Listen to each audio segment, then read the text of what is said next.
Boom. Ladies and gentlemen, we are live. We are live on a terrific Tuesday night. We are the Wrestling for Life Network. This is another live stream, and we're looking forward to bringing you WWE NXT tonight. Going to be a fun one to follow for Roadblock last week and heading towards Stand and Deliver. We're going to get into all of it, including all your rumors, news, and excitement in the wrestling world.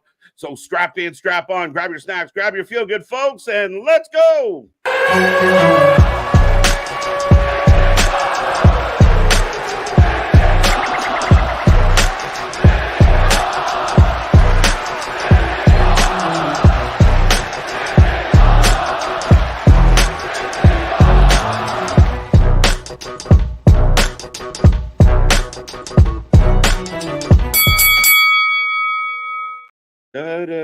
Ding, ding, ding. We are live and back at it again, folks. Like I said, we are the Wrestling for Life Network. This is another live stream as we are going to jump into NXT tonight. We'll see what they have on, on the schedule for us. It's going to be a fun one. We're going to get all into it. Plus, we're going to talk a little bit of WrestleMania, AEW, and all the other fun stuff as we go through here today.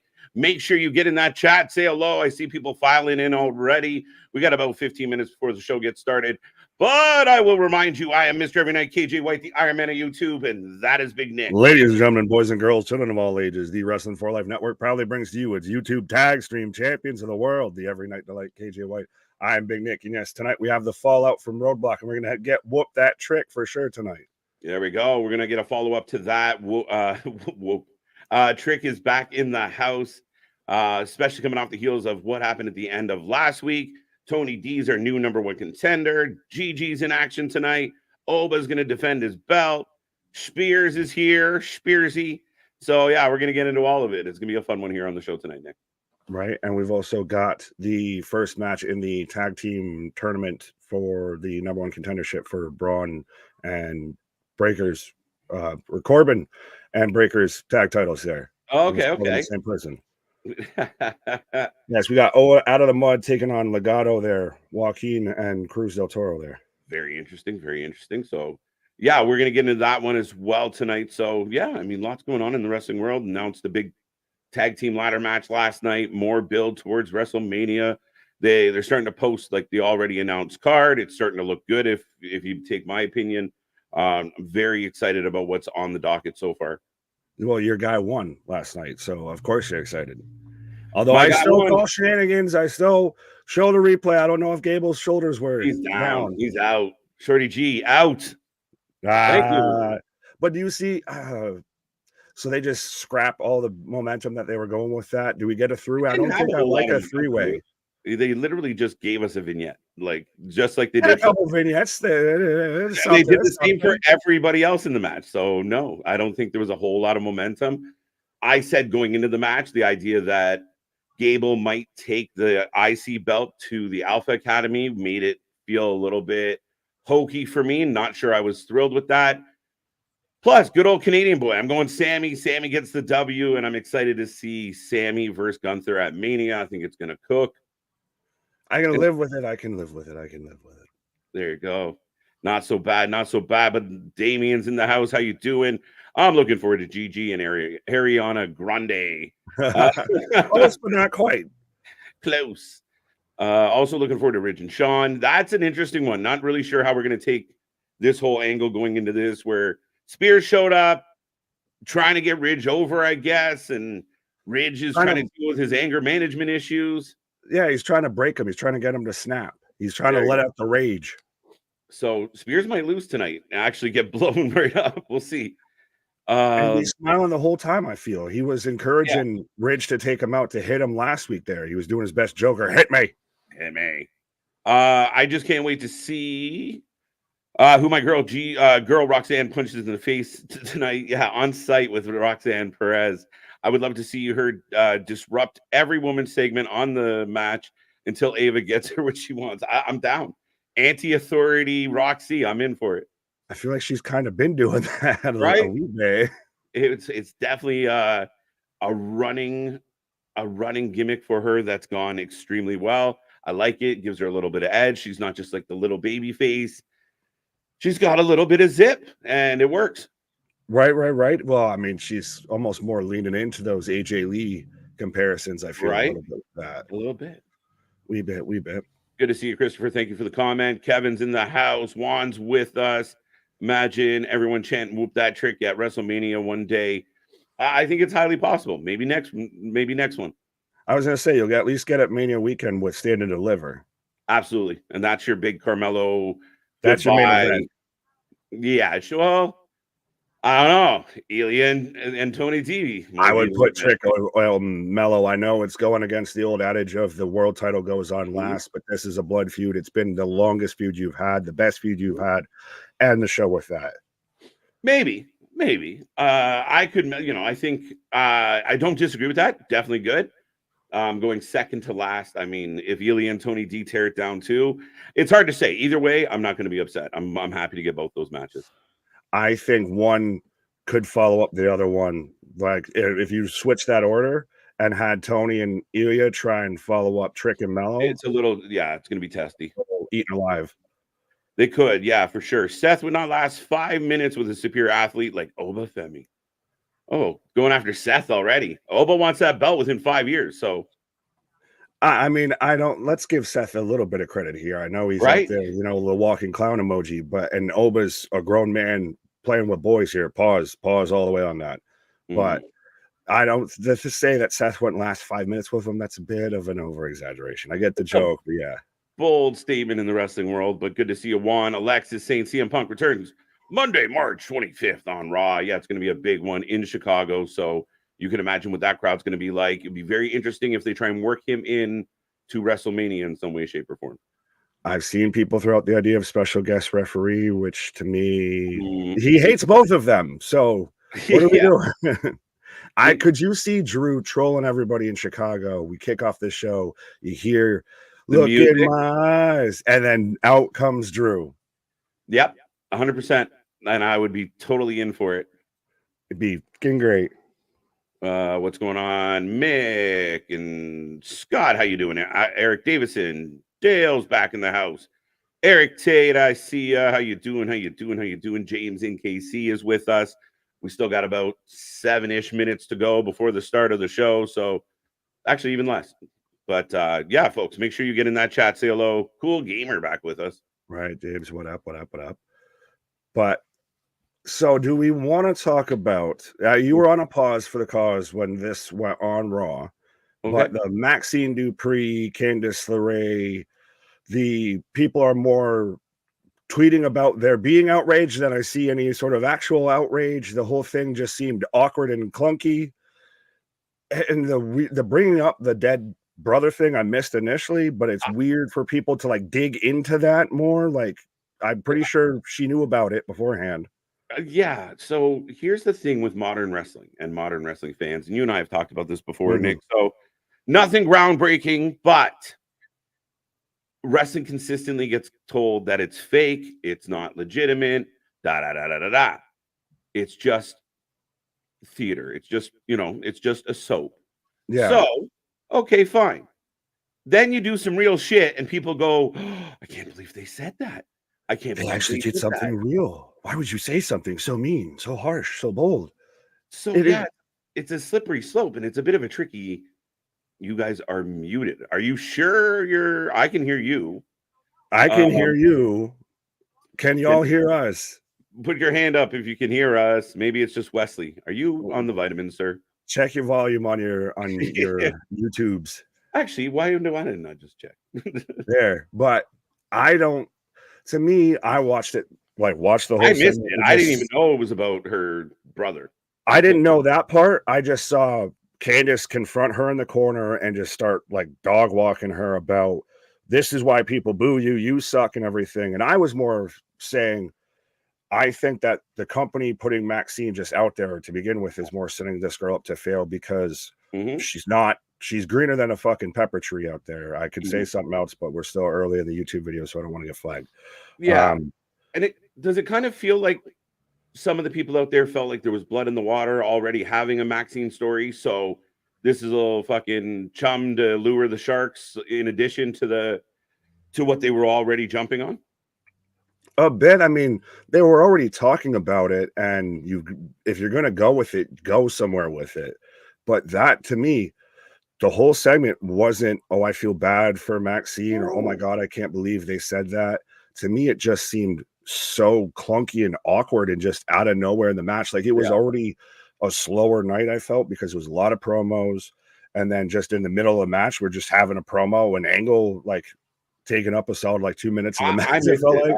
I missed it probably because of the participants in it. I missed it. So You were lucky, you were lucky. yeah, I heard about it today. But again, I find it very interesting. Like if you go to the movies, like the bad guy's not really trying to blow up the world. Like so if wrestling's just a form of entertainment and it kind of gets pegged like comedy does of like you can entertain us, but don't offend us. Don't go That is a serious with very us, don't get thin real. line, right? But even then, like, I'm sure Maxine was made aware of this segment and everything, was obviously discussed it before.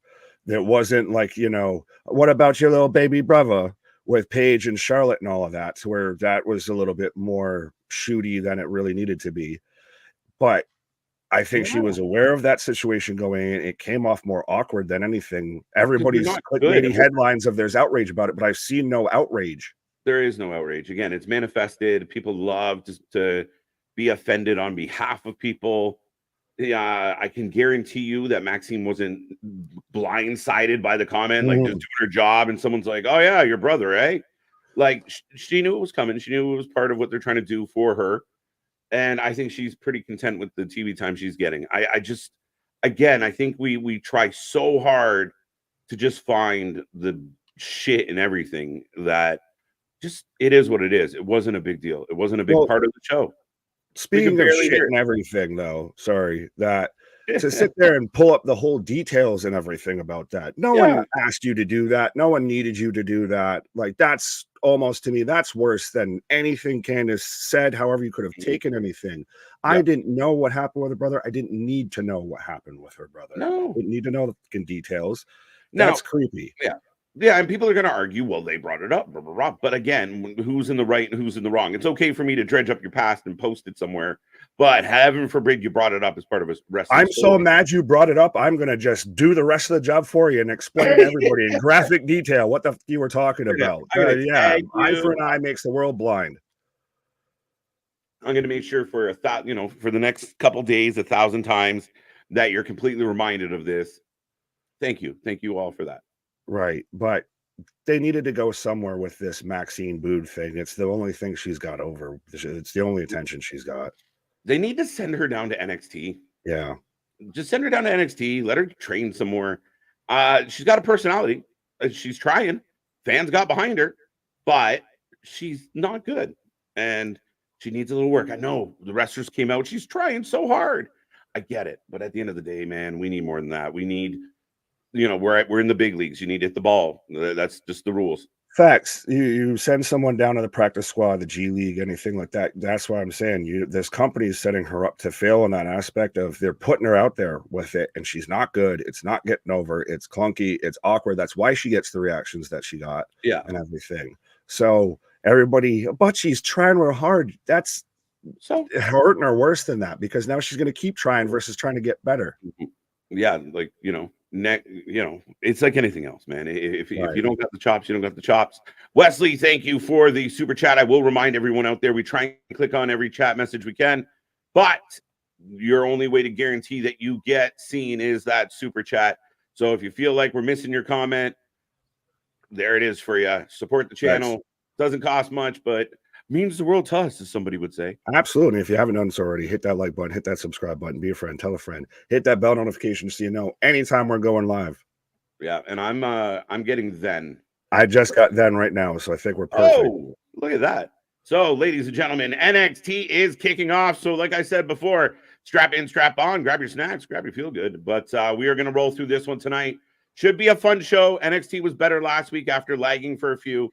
So, I'm excited how this build to stand and deliver is going to be presented.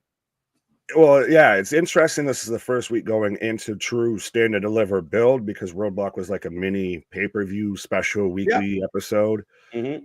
I won't lie, the card tonight doesn't exactly, sunshine and sparkle with me too much. It's kind of okay, are you sure this is NXT and not NXT level up? But Right, a we'll little bit, a see. little bit. As we're getting a replay from Roadblock, as we said. And I honestly think this is what TNA needs to do. Have Thursday specials, the Friday night shows. Facts. And I get it. It's because they're in the building on the Fridays and the Saturdays. I get it. Mhm. But I mean, logistically, would it be that much of a difference if you're there from Thursday to Saturday? I don't know. Not my business. I'm not on that end of things. But man, if it was, TNA's sacrifice on a Thursday, on a night they kind of own to themselves with a couple smaller exceptions, Right. I think they'd dust. I think they do really well. And it's, again, you own that night versus you're going toe-to-toe with one of the giants out there. You're going toe-to-toe with Right. SmackDown. The most watched wrestling show each week, period. Facts. And WWE's on now a 6, about to be probably 7 show streak of selling out. So, Right. Is KJ going to Money in the Bank in Toronto? There's a good chance I'm going to be live here with all of y'all because that's what we do here. what? What's up, KJ and Nick? Hope you guys doing all right. Doing well, Chambers. Hope you're doing well, sir. Thank you for, again, for the Australian wake-up time this year, but good to see you. Just blaming this man for the pay-per-view for a name we gave him. Just it's your fault now because you have the last name Chambers. Right. Are we doing something to the list here? Boston is on the vitamins.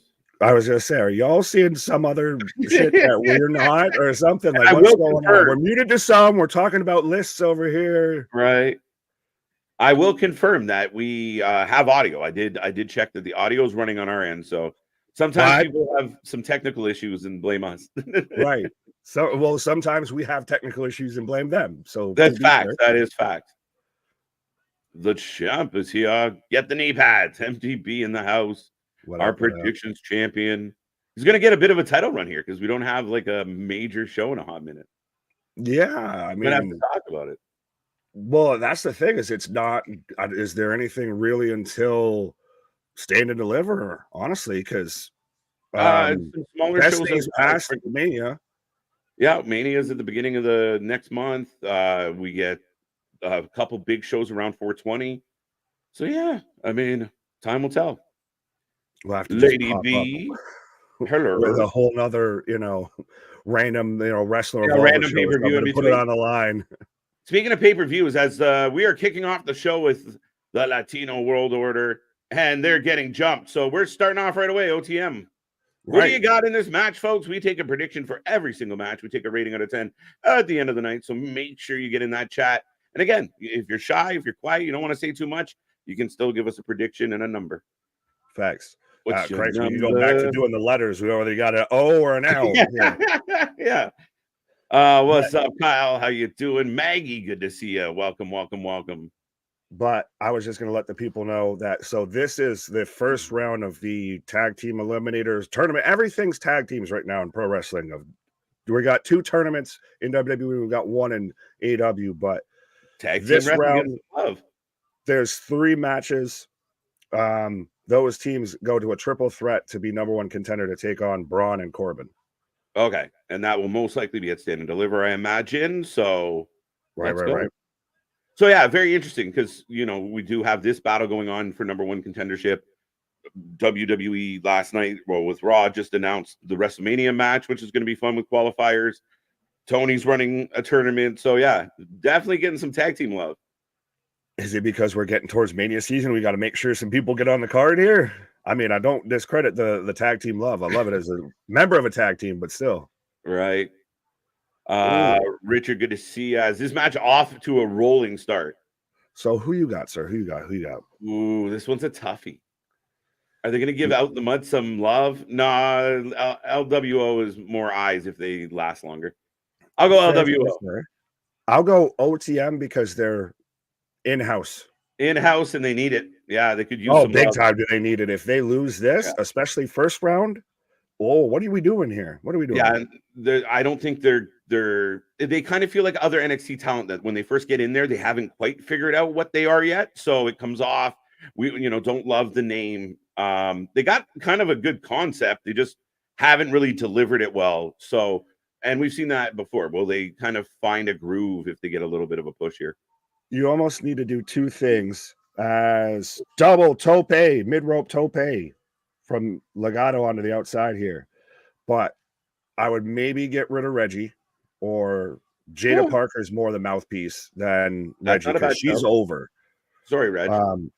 And then you got to change the name. The OTM's not working for me. Yeah, not at all.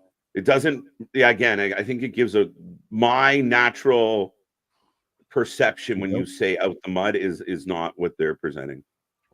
No, and I also keep halfway thinking just from working retail of over the counter, OTC.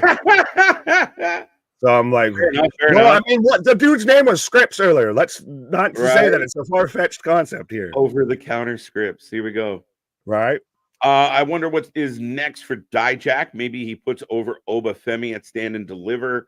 I'm not convinced he's done with Joe Casey, but he has to be close. Yeah, that's the sad part. That should have been a blow off, but it probably won't be. Yeah, I got a feeling they're gonna do like a rooftop match or a Shark Tank match. Maybe some big superplex from Bronco onto Cruz del Toro for a two count. Oh, this one's for you, I guess. I came in and Nick seemed upset over something. Well, is that unusual? So I thought something needed to be added to the list of Nick. Oh God. Oh, okay. I was like, wait, hold on. As we go to commercial randomly. Yeah, commercial break. We're into the first commercial of the night.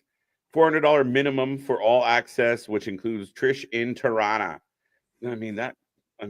If we're not live during the all access, that might be worth one night in Tirana. One night in Tirana. Christian Cage was joking around on Twitter about Candice stealing his gimmick. Now, that's another thing too that I've seen people bring up. Of Christian does this once a week, if not sometimes twice a week, and no one bats a goddamn eye. Man, he legit gave out the address of where Danny's dad is buried. And we're like, yay, yay. We're like, all right. Good heel. That's the weird thing, right? It's this selective outrage. It's this didn't bother me, but that bothered me. You're like, it's a fucking show. Enjoy it.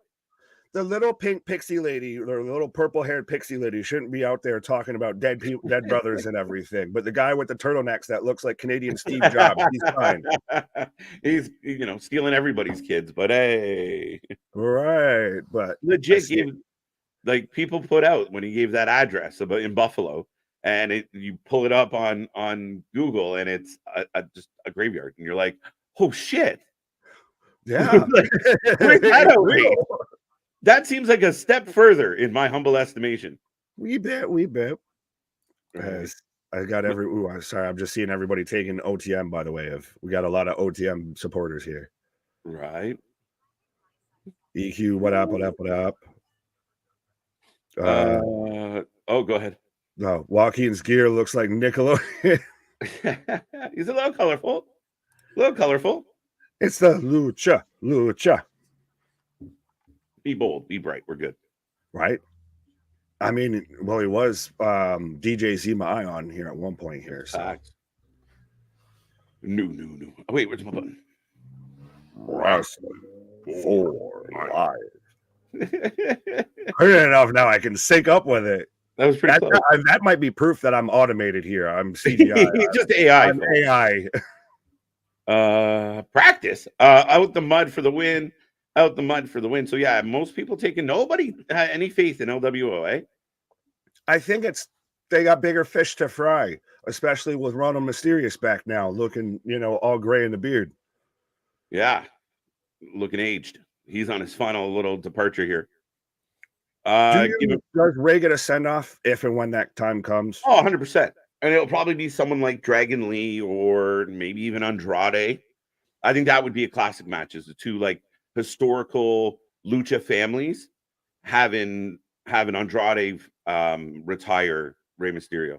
But yeah. I've always said it should be his son, and his son takes the mask. That wouldn't be a bad shout.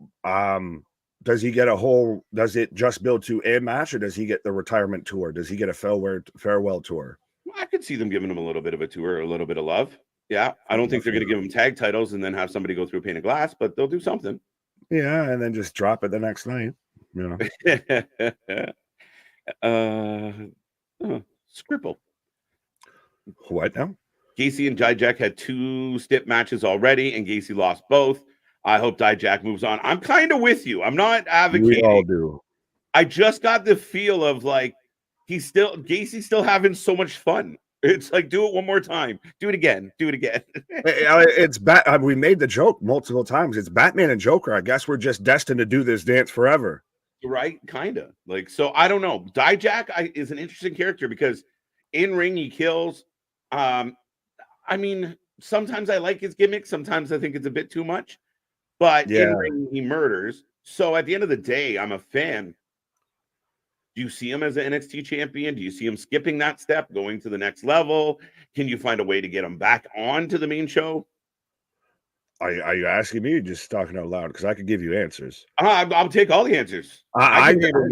It's the gimmick to me. I like the gimmick, but I don't. It has very much a ceiling of. Yeah. And I don't even know if the NXT championship might be at the cap at the most for that, because like you said, it does get a little too camp at times.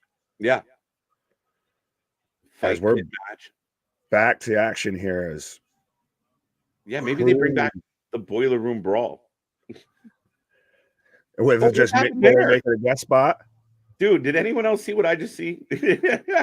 What did you see? I don't know. Man's went in the turnbuckle all awkward. Like, I had no idea what just happened, but it looked. He's a little dazed and confused out here. He's getting spun around. All right. Big kick out at 2, though. You do got to remember that Lucian Prince and Bronco Nemo here are still very much greener than goose shit a bit here. They're still fresh out of the Performance Center, I'd say. Yep. And Mick saying, be on tomorrow, Dynamite. We are always on live tomorrow night. Big business in the house. So we will be here live, folks, as always. And unlike, some other channels, we'll stay for the whole show.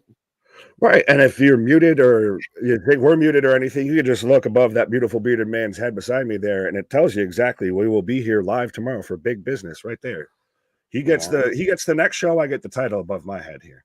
Right. Wolf Dog's out there watching the match. Yeah, they are for sure. Right. Near fall. Boom, boom, boom. Exactly. Mr. Stone's going to get destroyed versus Lexus King. Oh, that was added. Stone versus King tonight. I don't know. We can't underestimate Stoner. You're going to get good old caveman, Geico caveman will probably get involved. Yeah, for sure. I don't know. Phantom of the Von Wagner will show up. Really curious because this is like the battle of the 2 mediocre gimmicks. Like, can either one get the other one over? Oh, yeah, huge assisted springboard splash to the outside. That man just went straight up north-south like a goddamn pencil here. Yeah, you know what? Cruz is starting to really make a name for himself. As we saw that slingshot spot that was outstanding, like the bow and arrow. Right. Amazing. So he's trying to really, really kind of get a name for himself here. Right. That didn't go well, though. Nah, that was we assisted. I'm not sure if that's Bronco or Buster that's picking him up. Bronco. All right, Bronco is the big beefier boy. Pause. The one that looks like a Ford Bronco. Right. I know this is NXT, but question, does Mercedes pull a serious number in ratings? I say no. Tomorrow's show will tell you a lot. The overall ticket sales, the overall viewership, the whole situation in general. LWO pick up the win. I called it. Ha, everybody. Walk in there with the slingshot 450 for the 1, 2, 3, and now what do you do with out of the mud? I think now we've got to start over here a little bit. We've got to they're just kind of doing their thing. So they're still at kind of the drawing board phase of who they are. So yeah, I mean, I understand why the Lowo win this. It's a bigger name in the match. So yeah, sorry, out of the mud. You're not quite there yet. Right. But you had a good showing, though. I'll give you credit. I had a really good showing. I like that they just have this random, mausoleum set up there to where people could this balcony that people can sit there and watch. Right. Oh, I saw this earlier. We got Oba showing up. In all the salmon. Well, he might have just killed that salmon and then made a shirt out of it here. He's got the fucking teeth from a shark he killed earlier there on his neck. How do you feel about what they're doing with Nosti? I mean, we're getting a rehash of Roadhouse out here, and I'm wondering why this man wasn't casting it instead of goddamn Jake Gyllenhaal. Right? I got you tonight. All right, they're trying to give him some. I got you for 3 minutes. Right? They're trying to give him some nalgas, trying to give him some pep. Yeah, he looks like the typical they took our jobs when you show up in a small town USA. I don't know why. I'm still struggling to kind of let him get over for me. I don't know. You're just hating on the fading Kentucky waterfall. Maybe. I like Brooks. I'm all for it. I think he's doing outstanding. Our buddy Dunn here is just a bit of a struggle. Did you guys see that The Rock has a commercial on TV where he's dressed like a middle-aged woman? I think Seth should pull out an old photo the next time Rock is bashing him for dressing how he does. You can piss off all the people. Right, yeah. If Roman can't say cross-dresser and try and not get canceled, I don't know if you can do that. But then again, I mean, I have not seen said commercial. I have not. Are you sure it's just not a middle-aged woman who you're insulting her by saying she looks like Dwayne?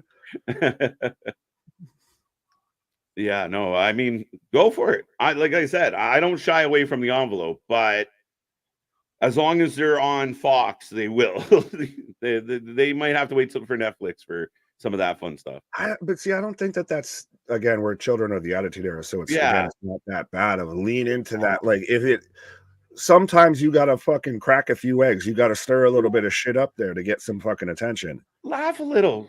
Put your note and pad down and enjoy. Not everything's that goddamn serious. None of it is. What are your thoughts on SummerSlam being in Cleveland? Yeah, something we didn't mention yet, but announced officially SummerSlam will be August 3rd from Cleveland.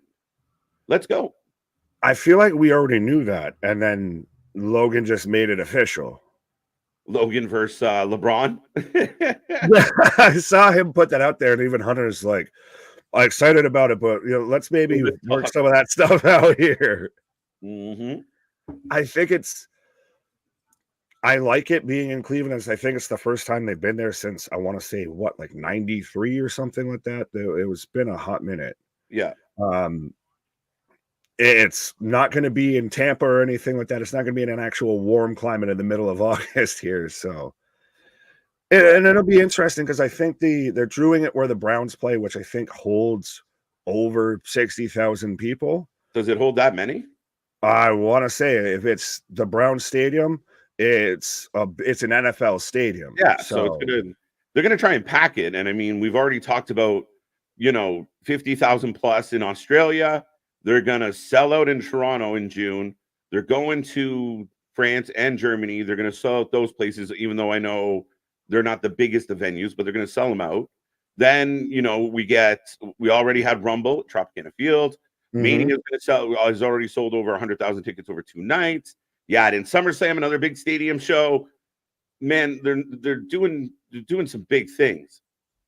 Absolutely. Well, we could talk about the other company doing big things tomorrow night. And I know we had touched on it I don't know if I want to say one way or the other and try and guesstimate of the ratings or anything like that, but it's going to be the ultimate statement of now you've hyped it up. You pretty much, everybody knows. Oh, so it was 1996. So I was only 3 years off. But you know pretty much 98 to 99% what the big surprise is. Yeah. So if this doesn't move the needle, it's probably not ever gonna. Yeah, this will be a big tell coming off the fact that, even when you advertised Ospreay is going to be on the show, you got a world title, right? Plus Okada is now present on the show. Right. And you pull weak numbers, you're a little concerned. And I don't know how the ticket sales are right now for TD Garden. I think last I heard they were around 6,000, but I could be wrong. I can look that up here or try to here in a quick second. To me, what would you say is they did a good number? Well, see, now I don't want to be that channel that hangs their hat on ratings or whatever, but to me, you have to crack them up. You'd like to hit a bill, they got to be 900 plus on average. Like, based on their standard quota, being less than 900 to me is just status quo. You didn't bring in any new people. They generally average around that 850 of viewership. And I know people go, well, the ratings don't mean much. Yeah, but one company's pulling in 3 million on a Friday and, you know, almost 2 million on a Monday. So we know those fans are out there. Why are they not watching your show? Right. And the other one's pulling in, struggling to get 700 on a Wednesday. Yeah, it's rough. So, to me, I think it's got to be a mil. If they get close, I'll accept it, but it's got to be north of a mil. It's got to be solid. Yeah. But I want to chase you backstage. Yes, we are. So, yeah, they're continuing the storyline. Thea Hale's upset about JC finding a new friend. I'm really surprised, Nick, that they haven't paid off the idea that JC was behind everything and then she now owns the school. It's JCU, not Chase U anymore. I'm really surprised. We moved to Mean Girls. Yeah, it just went back to the storyline that kind of started the storyline, right? Of like, she was the mean girl. Thea was the uncool girl. Now she's got a new friend. Yeah, well, and sitting there just with their finger and her thumb in the shape, and that's what causes Thea to just freak out and just run backstage. Like, yeah, Thea looks like a fucking raving lunatic here a little bit. Boston Sasha's gonna roll her ankle walking into the ring. We don't wish that on the lady. We do not. Oh, Dolin. Right? If my USA could stop freezing, I'd appreciate it. Why don't they, if they're gonna put Thea in a tag, why not put her in a tag with the other squirrel girl? Facts, literally. Why don't we just go like, you know, team fucking amped and ready? Like, I don't. Team Adderall, let's go. Team Adderall, like, holy shit. Roxanne Perez in the ring, by the way. Bro, she's looking more and more like AJ Lee. All she's missing is the fucking knee-high chucks out here. Mm-hmm. TD Garden Olds 19.5. Yeah, you can pack that building. I mean, it's a legit pro building. Yeah, and again, I understand, you know, if they were as big as they think they are, as great as Tony says they are, they would hit those numbers, you know, get up high. I know it's going to be less for wrestling. Just because you got the stage and everything. I mean, if, on a night like something that you were amping that you kind of held off, like there's shit that could have been on Revolution to make Revolution better, but you held off for this show, right? You held Sasha back. You know, there was delays here. There's matches we're going to get that could have been elsewhere, but I'd like to see 10,000 because you hyped it. If your company's cooking, I want 10. So I pulled up WrestleTix on Twitter. They tend to be my kind of go-to, most accurate for ticket sales, and they go by like tickets distributed, what they have the setup for and everything. So for big business, they have the setup for 8,248. So you're not going to get counting the stage. They've tapered off. They've cut off a chunk of it. Yeah. They have, as of 5 hours ago, 713 tickets available. I would say that's pretty good.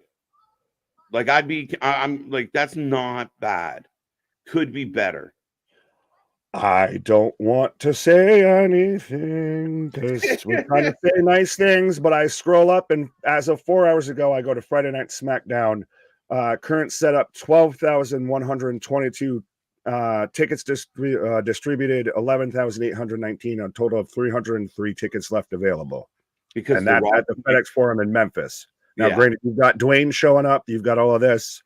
So, but that's not, you can't get mad for the other team having superstars, right? Oh, they keep dunking on me. Why is LeBron on the court? Not when you keep saying you have the best roster.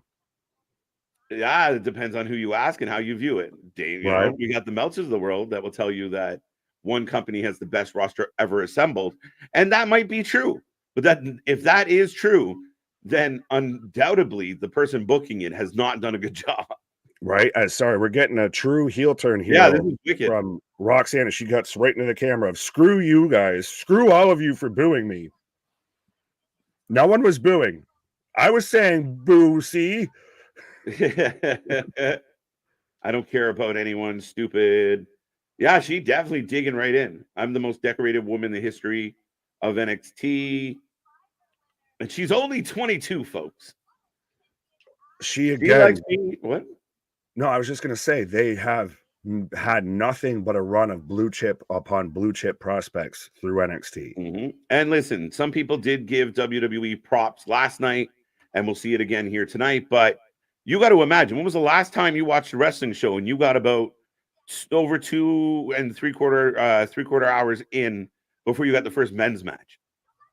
Yeah, Right? We might valid. not have loved everything we got, or it might have been a little flat in spots, and I feel like the crowd was a little flat.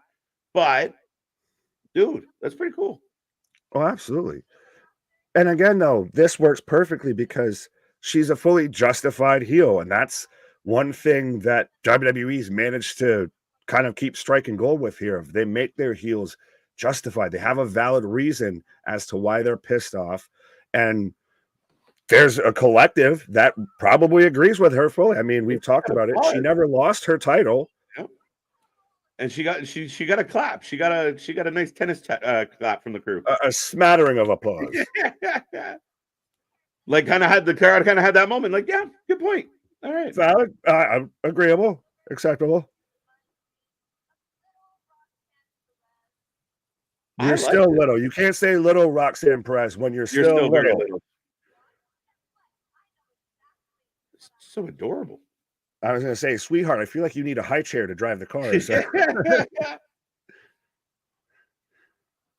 She could sit on the turnbuckle.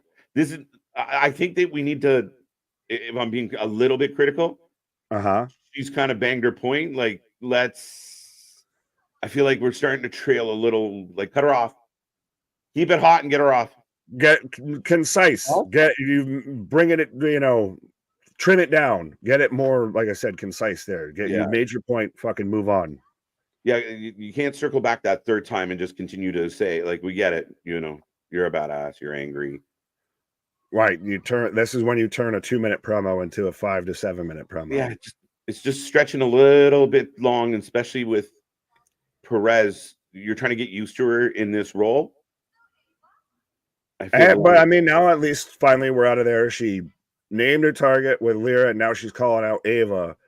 So are you going to make the match or not? Where's Belly Button? Let's go. I want my city to show up and show out tomorrow night. Let this be a banger show and get AEW going in the right direction. There you go, man. Get there. Well, and then he has a comment later about how it's, driveway money. If I ain't leaving my driveway for that. Hey, Ava. Almost. It's Neighbor Rain. Out here looking like fucking. I want to compliment her out here or some shit. She finally covered up her midriff, but now she still looks like she works at Hot Topic. My guy, she looks like she's going to fucking preschool with the fucking onesie shit. I've never gotten that. Out here looking like Angelica. Well, I called her. You keep talking about her midriff, so I said instead of Ava Rain, it's Navel Rain. Navel Rain. She's not really good with a microphone.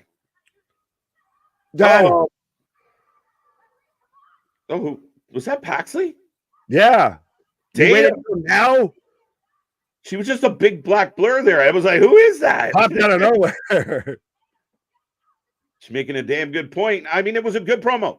Went a touch too long, and Ava's not really good on the microphone. Yeah, well, I think you kind of oh, she's speaking. Send out the stalker. Streaker. This is great Roxanne promo, but she had no strength in her voice. I think the longer the promo goes, the more it exposes a little bit of her inexperience, and she ends up you end up saying the same thing 3 times differently. As literally as two guys who talk incessantly night in and night out, and you can go back. We've gone back at times and even it had our weak points, and even then gone back and watched old stuff till now of you find your own voice and everything like that. You got to get comfortable. That's where you do it in spurts, right? Like that's where I don't think any of us just come on running at that longer level. Like even in the beginning, you just kind of pot shot it, right? Like stick and move till you get your foot your feet about you. Absolutely. Absolutely. Lex is king in the ring. We're going to commercial break, ladies and gentlemen. I will remind everybody, if you haven't noticed yet, we are going to be here tomorrow for Big Business. Going to be a fun show, stack night. Sasha Banks is supposed to be in the building. It is Boss Tone. I wonder how much of her previous Sasha gimmick do they have to walk a thin line? They, you know, if Tony Schiavone goes, it's boss time, are they going to get sued? No, I think they've dipped their toe in there enough because they probably are getting close to getting their hand slapped. So they'll just go with money. Money. Oh, I hate her song. Where's CJ Brand? Bro, I have my own feelings just about her. I don't believe the hype. I've never been a big fan of hers.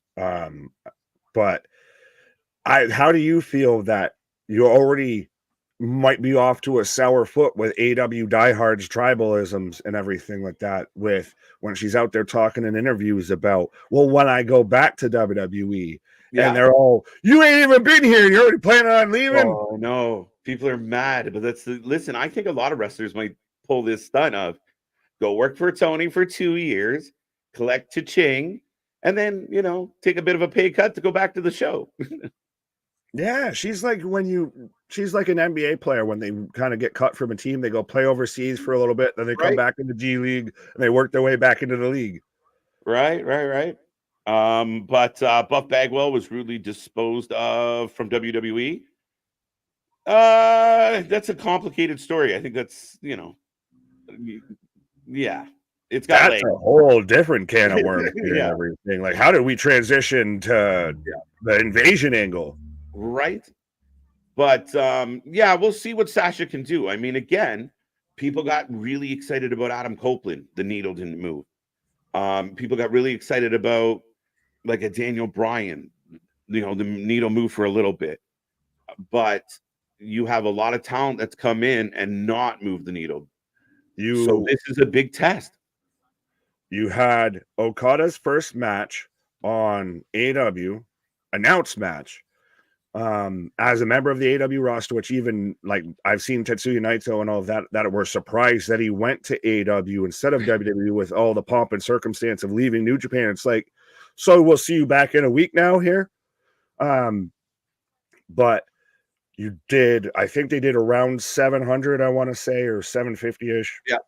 Then you had Ospreay versus Fletcher, which arguably stole the show. That you could have hung your hat just on that one match.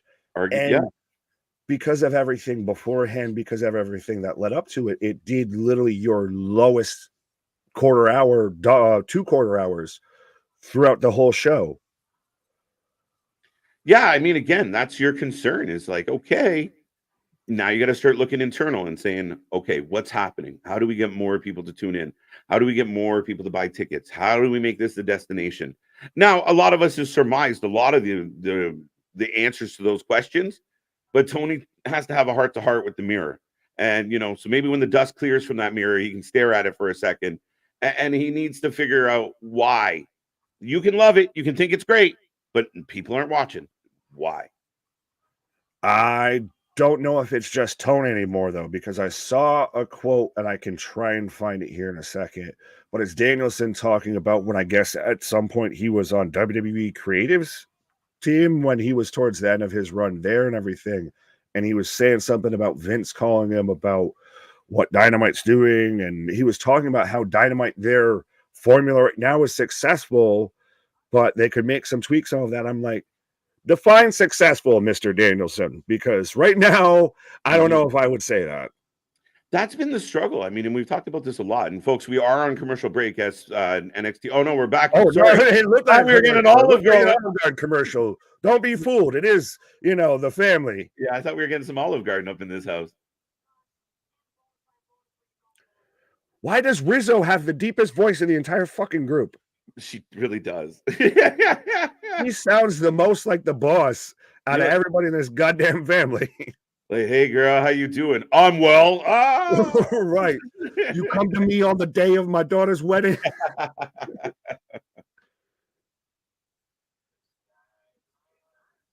Like, I don't know if that's authentic or if that's just her putting on like the biggest, like trying to throw it on New Jersey Sopranos voice ever. Right.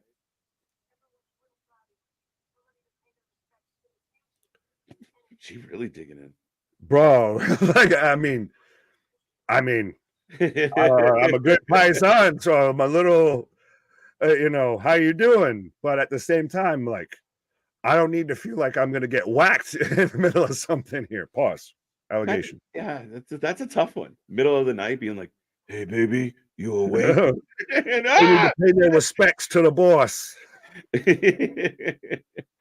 I started a USA chant during Osprey and Fletcher. Awesome.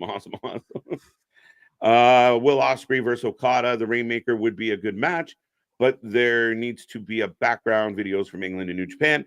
I mean, you need the build. We've talked about this a lot. You have opportunities. I feel like the build into Osprey showing up wasn't enough, and I'm a little concerned about Okada debuting with the Bucks. It doesn't exactly scream box office for me yet, but them two against each other would be wonderful. Bro, we're literally getting like, oh, see now Ilya needs like a little like Russian, group. With thank you, comrade. Yeah, that's what we need. Let's go. I don't know if that would fly right now in the US. So, well, the dog. I swear though, NXT is just a way for Hunter and Shawn to just do wrestling action movies, right? Because literally, you've got Dijak, you've got the mob movie, you've got Ilya out here playing fucking Equalizer, looking like a goddamn Bond villain, right? By the way, shout out Kevin. I think you're our new name, but what up, my guy? What's going on? What's up, Scott Rizzo? What's up, sis? Well,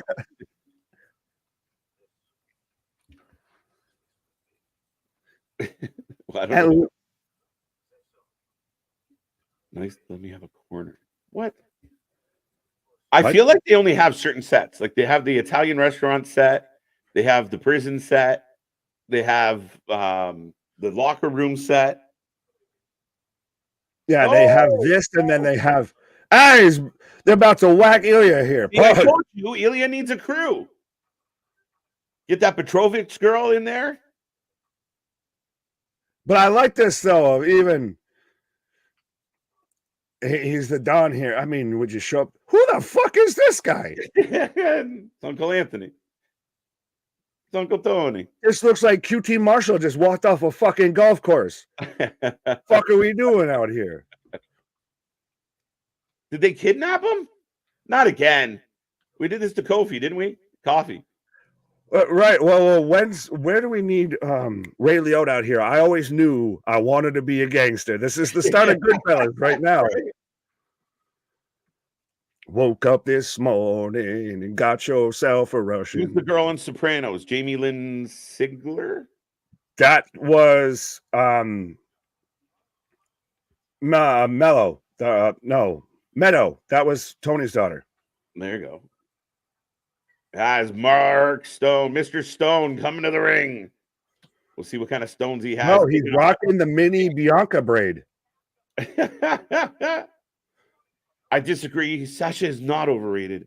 She's one of the greatest women wrestlers of all time, says Damien. You're entitled to your wrong opinion. From me. That's my take. You can also the channel's take. It's also been my take as well, in the sense that I think she's more hype than substance.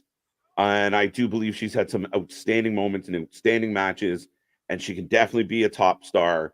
I think her ego is bigger than her accomplishments. Yeah, she ain't worth the money.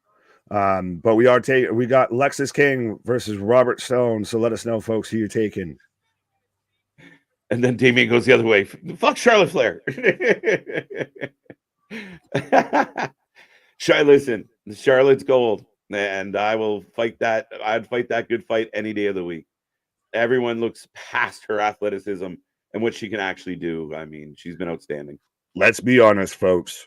If you were starting a company today and you had to sign one woman out of those two to start to be the figurehead of your women's division, you're taking Charlotte Flair. You're not taking Charlotte. Mm-hmm. And I don't give a shit what her last name is. Facts. Right? Sasha just used Snoop again. No, I'm just kidding. I don't need a Russian group involved. No, I understand. Maybe it's a European thing. He just needs a crew. Not my fault he's from Russia. What do you want me to do? He needs the EU to show up here. Right? Hey, well, no, he can call in the Bulgarian brute. Right. I'm sure he ain't doing shit. Right? No shit, right? He might need something to take his mind off things. Right. Storyline build equals yeah. Can Okada do promos? I don't know how well he will do an American style promo, but he could use a manager. I guess they're going to use the Young Bucks to do a lot of his talking, but I don't know. I'm worried that the Young Bucks instantly make Okada feel like nothing to a casual fan. Oh, it's some new guy that's hanging around with the Bucks. You can't be that good if you don't know him.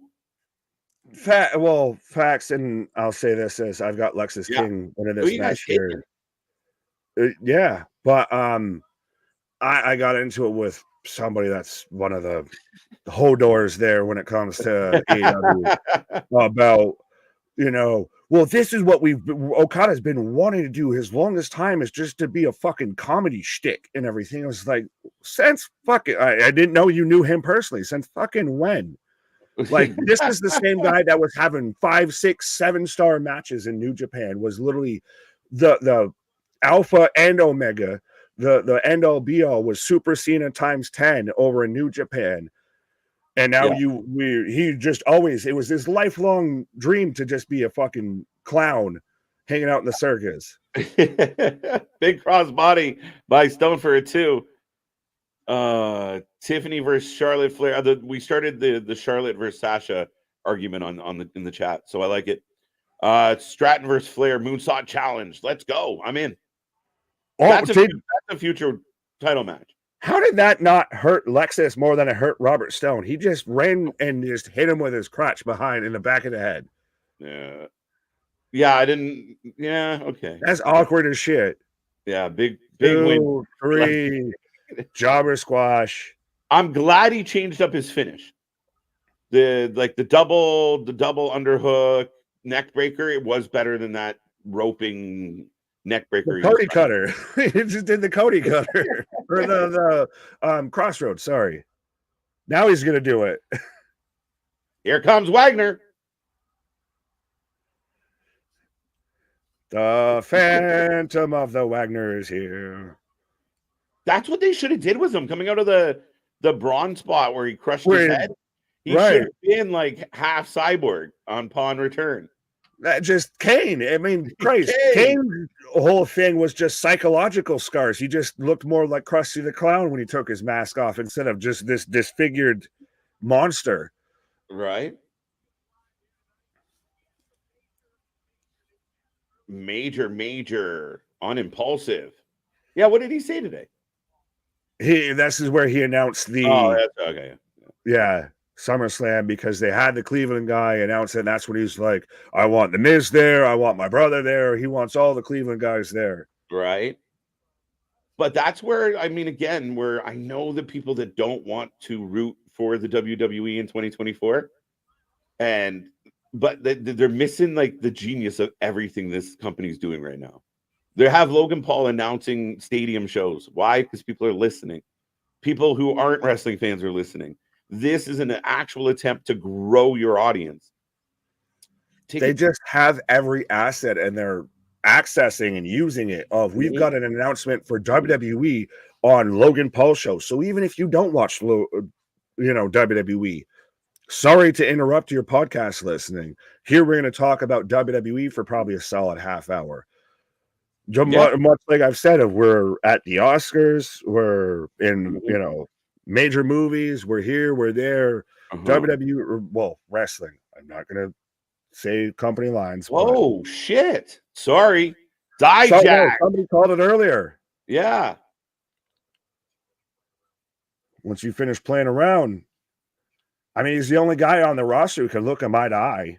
Oba and Dijak have so much potential. But then does Dijak take another hard L? Like, I know he beat Gacy, but it's like he's the guy that gets up, like, just can't get the job done when the cards are down. Yeah, but again, I think it's the gimmick. I think it's everything. I think maybe there is a cap out here, but god damn, if Oba Femi doesn't look like a goddamn character from Street Fighter or Mortal Kombat, this guy's coming out here looking like Right? goddamn M'Baku from Black Panther. And I'm pretty sure he's going bootless. So there we go. No, and now he's getting a little swag to his entrance. We got that little stomp going on. He's over and he continues to get more over. Yeah, no, I mean, it's hard to look past him. Dijak, the gatekeeper, kind of. Might be. Right? I can't imagine Oba losing to Dijak unless they're really like, all right, you can have a world title shot in about a month.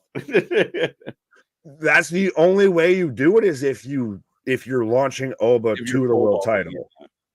But even then, I would almost let him keep it and you go Warrior Hogan type shit of he puts that on the line or vacates it to earn his shot or something. Yeah. You're not wrong. Don't listen to Logan Paul's podcast, nothing but crap on it. I don't listen to it a whole lot, to be honest. No, I don't ever. Sasha Banks, Ripley, Bianca Belair, Alexis Bliss, and Bailey. So there you go. Sasha being at the top of that list is insulting, sir. I don't know if he's just making a list or if he's just naming women wrestlers at this point. Yeah, we'll accept that. I said Dinka should take on Oba weeks ago. Who's Dinka? Dijak, I think. I know. I was making. I think he said something wrong there. Right. Saying no. I mean, again, it's a good chance for Oba to show what he can do because we know what Dijak brings to the table, what he brings to the ring. So could be an absolute banger. I mean, it would be interesting if Oba just dusted him. Like I don't know if he'll dust him. I think that'll be his first real test of. That's a guy like. Let's not forget. Dijak, Dominic Dijakovic was having banger matches with Keith Lee here. So I think this is really to where you could launch Oba into that stratosphere of he's out there now. If he can go and is manhandling an athletic guy or has these huge moments with a big athletic guy like Dijak, it only helps him even more instead of just throwing around little guys the whole time. Yeah, well, that's part of it. Like, correct me if I'm wrong. He's beat Dragon Lee a couple times. He beat Lexus King. Did he take on anybody of some substantial size at this point? No, him versus Dijak, like I said, there's not that many people of substantial size on NXT's roster. So him versus Dijak makes sense from just even a size standpoint. Take that North American title off him and plant him in the fucking Hurt Business 2.0 right now. The Pride? I mean, fuck. Yeah. If you're going to have a faction named the Pride, there is not a guy that looks more like the Pride. Make him like the Bobby Lashley's new right-hand man that, kind of like Rock and Farouk, where they just, wait, this up-and-comer is starting to outshine me. And then it eventually leads to them fighting, and off he goes. Do it. What are we waiting for? You do almost the Nigerian Nightmares there. You do Apollo Crews. There you go. You do Omos, and you do Oba Femi. That's it's got a ring to it. And like I said, if you do Wuhan Nation, Crews, if you do Apollo Crews paying homage to his heritage, but don't make it a stereotypical approach, let him be him, it works. Like I said, you do what he did on the Indies, just not the stupid foreign accent, 100%. The Wuhan Nation, and then you've got, or even if maybe you have just MVP be the mouthpiece. You do it like almost Hurt Business, just all Nigerian. Yeah, no, it's not a bad idea. On paper, that sounds like you could make something out of that. You could make, you use Omos, you ain't paying him to do shit except for show up at house shows every blue moon. It's true. As I've got Ridge out here working out. Right. On that note, I'm gonna go take a set. I'll be right back. You do that as I've got. I've never seen this before to where they're getting it crystal clear to where this man's FaceTiming his family here. But so we've got Ridge talking to his family as KJ's going to go, probably talk to somebody here. Taking a pause for the cause, sorry. Hadouken. Shout out to Toriyama though, by the way. That just popped me again. I on a side note, as I've got the extra here from Iron Claw here, Jensen, I feel like he would have fit in perfectly out here. As he's wearing an Ole Anderson shirt. So 100%. Like, I kind of dig it. I think I've started to get lately back into watching the old territory wrestling and everything. So I think that might be why I'm more cool with this man rocking literally the fucking Magnum TA mustache and the fucking Kentucky waterfall. But just real quick, because you met Hadouken's fucking Street Fighter. Just, I'm a bad nerd. I'm gonna shut up and move on because I was a bad nerd there. I getting mistaken the Hadouken for getting Kameha. Anyways, but so let me know what you're taking, whether you're taking Oba Femi or Brooks Jensen, and why is it Oba Femi? I think I should more just be asking the over-under on how long you think this match is going to start. I will check on my clock here from time here. I won't go down to the seconds, but we'll go by minutes of how long we think this match is going to last. But I think Oba's taking this match clearly. This past SmackDown, I literally said MVP with Omos Apollo and Oba to save Lashley. Well, that's combining like fucking 5 people into another faction here. But fair enough. I ain't got the time to go back and start fact checking everybody's goddamn comments out here. You want to know how your comments sit there and stay there and everything, so we can always pull them up? Use the super chats, super stickers, all of that. Help support the channel 100%, and it's that way you show up and show out, and because that's what the show is about, and help support us, and that way we can get to your comments and you don't get lost in the shuffle here. There's only one positive thing about Brooks Jensen: the mullet. I've always been torn on the mullet, and especially though because he's getting that, you know, the widow's peak on the mullet here. It becomes a little bit interesting. As just working a headlock here right now. As Oba literally just shoves him with a little bit of an elbow and just yeets him off the apron there. Shoulder barge. Oba for the win. Chair saying Oba 5 minutes. Well, we're already a minute in here, and we've already got a collar elbow or a headlock takedown. As so we've got what in the like Alter Bridge fucking skillet Christian rock band shit was watching Backstage. I know one of the dudes is on Level Up and the other one was Brooks out there, or Briggs. Whatever the fuck. But the homie there behind him to the right literally looked like he's the singer in like an alt rock band, like in Alter Bridge or Nickelback or some shit. Oh, but for the win. I would like to thank my sons Walker and Texas Ranger. Yes. Dear 5 pound, 6 ounce sweet baby Jesus. I picture myself front row at a Jesus concert, and I'm wearing a tuxedo shirt, which I've worn before on stream. Oliver, though, right now, just in control again. This guy is, I think we've established he's 25 years old, is fresh off the NIL deal class here, and is just a grown man wrestling with boys out here. Pause. He's taken to pro wrestling like a duck to goddamn water. Oba's knee pads are in violation. Yeah, you got to hike them some bitches up there. MDB, you're out here. You're the C. Montgomery Burns instead of Cyburns as knee pads. I think his knee pads are more shin guards here, but we get the double clothesline spot. Those are shin pads, yeah. Love the ring gear. He could be an Aaron Claw. Abe Johnson, yeah. Or AB, yeah. A. Johnson. There we go. God damn it. I can read names. But we are in commercial break. That's an awkward spot to go to commercial break. Like, they were both getting to their feet. But, yeah, I think that man 100%. If they still did Southpaw Regional Wrestling, he 100% would get himself over 10 times, I feel. he would be the best thing to happen to that. He fully goes and embraces that whole like old school Mid-South, Memphis, Texas, territory style here. But I will remind everybody, as we are on a commercial break, KJ's on a pause for the cause. Mick, I just answered you. KJ's on a pause there, my guy. But I will remind everybody, we are the Wrestling for Life Network. We do this for anything. And I do mean anything when it comes to pro wrestling out here.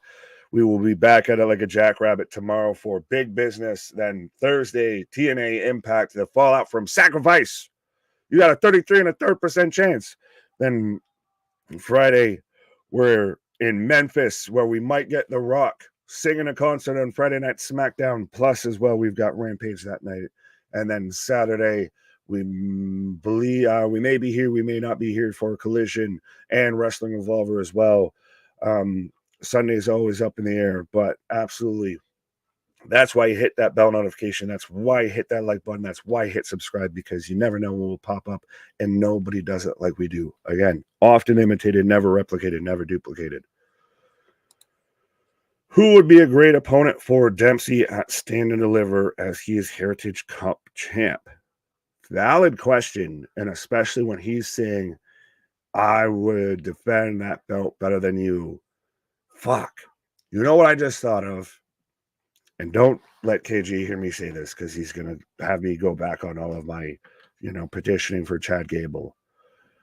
You send them down to NXT. You send the Alpha Academy down there. Christ, it's a way to get Maxine in there. If it's one for all, it's all for all, I guess.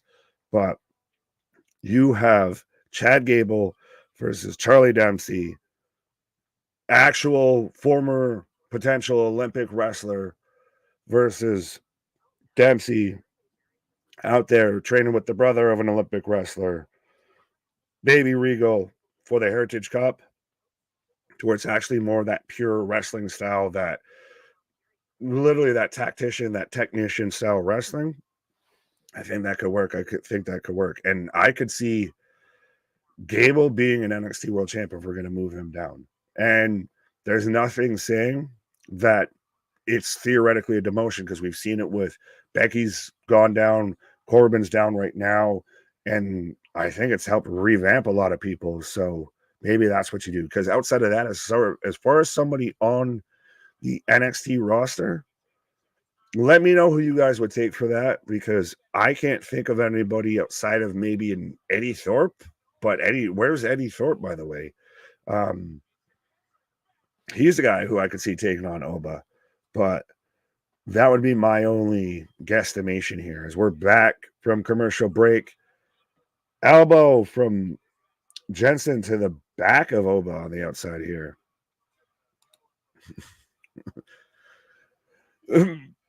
KJ, I just want you to know, if you're listening, Mick's out here thinking you're ordering pizza. No, I actually had pizza earlier today. Shout out Pizza with the Big New Yorker, which you got to get the cut pepperoni. You don't get the regular pepperoni. It's still not good New York pizza, but it'll do in a pinch when you live in New Hampshire.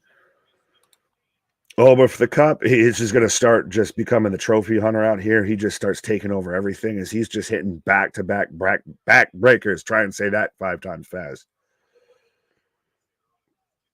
1, 2 count. I almost for half a second thought Oba just picked his shoulder up of just, I'm going to keep, this pain and suffering going here. But Oba's surprised that he's still kicked out. Oh, that elbow in the corner as he's out on his feet. And this is where we're going to get Briggs coming out. And I think we're going to get the blow off between Jensen and Briggs at Stand and Deliver. That's what I feel is going to happen, because I feel like that's what we're setting up, because even we saw them getting in the pushing and shoving match earlier today. What are you doing here? And now it's going to be one of those of, why are you getting involved? He's going to get Captain Mullet's out here going to say, I had him until you got involved here, even though you clearly didn't have him. Jensen's starting to fire up here a little bit. But so Briggs is at ringside out here. Maybe Dempsey and Noam again, but I do prefer some new. Yeah, that's a TV match. That's a regular weekly match, I feel. We know who you meant. Whoa. What did you meant? What? Dempsey or Thorpe or Axiom could work. Axiom, I don't know. I would say maybe Thorpe, if anything. TNA Wrestling and Creed present My Sacrifice. As so, Jensen right now firing up. He's using them mullet powers here to fire up here. He's got Overrock. Oh, and hits a big power slam on him. 2 count. Or a side side body slam. As Oba just tosses this man like a sack of potatoes. The Good Brothers should qualify for the tag team title match at Stand and Deliver. They should get a qualifying match. They do have one, Damien. They actually, I will pull that up real quick because I have that put up somewhere on one of them tabs. So, yeah. So, it's Hank and Tank are taking on the Good Brothers, and Axiom and Frazier are taking on the No Quarter Catch Crew. So, we've got Not Man and Robin taking on the Quarter Pounder Club. As Olva's just, again, tossing Jensen from goddamn pillar to post. James Edward almost versus Dempsey at Stand and Deliver. Larry, I got you. I heard you. Heard you. Did you hear me about people were speculating about what you were doing on your pause for the cause there instead of they thought you were out there pontificating about pizza? Maybe. Always a possibility. Definitely feeding the munchies. Right. Are you surprised this match has been as strong as it has been? Like, I thought it's been a pretty good match. A bit. And I do think that this is more setting up for Jensen versus Briggs at Stand and Deliver. This is going to be your, brother versus brother-ish feud. Right. Oh, I don't even know if you want to call that a pop-up powerbomb because that man literally just took all of the time in the world to had just him in complete control of you go here now, and then I just slam you here. Yeah, and just milking it. I'll do whatever I want. As second powerbomb. Hey, Wardlow, that's how you get multiple powerbombs over as a fucking finish. In a regular match. It's not Wardlow's fault. It kind of is. I mean, a little bit. Yeah, I mean, again, I think the good thing here is Jensen didn't look like a complete schmuck. I mean, he got dusted at the end as we expected, but he didn't just, go 20 seconds with the guy. He actually had his moments and looked all right. Oh, yeah. I was taking initially, instead of taking predictions, I was taking how long do we think this match lasts? And some people were saying 5 minutes and all of that. And actually won about a good 10 to 12, I want to say. Yeah, and I think with us talking about him potentially taking on like a Dijak or, obviously Jensen's buddy. Eddie Thorpe to me is a good shout for. We haven't seen Eddie in a hot minute. I know. He's out there on a vision quest. But yeah, I mean, yeah. What is this? Sorry. Speaking of vision quests, they're gonna throw him off the bridge. Swimming with the fishes. You're gonna be wearing cement shoes. Someone called Dick Tracy. Flat tops out here. Pause. Eddie Thorpe is somewhere dancing with the trees. Yeah, high off LSD. You can't walk in. You had to sit here and bring them all the way out to a random fucking bridge to sit there and have this conversation. You couldn't have just said, why don't we just step outside and handle this conversation? Right. I have to fake kidnap you. I have to fake murder you. Right. This is so crazy. I swear to God, and anyone who does it, I will pay you some amount of money. I can't say how much, but I will pay you some amount of money that I think if you clipped a lot of these vignettes together from NXT, you could get a mini action movie. Mini movie, yeah, like that's 100%. I can end everything.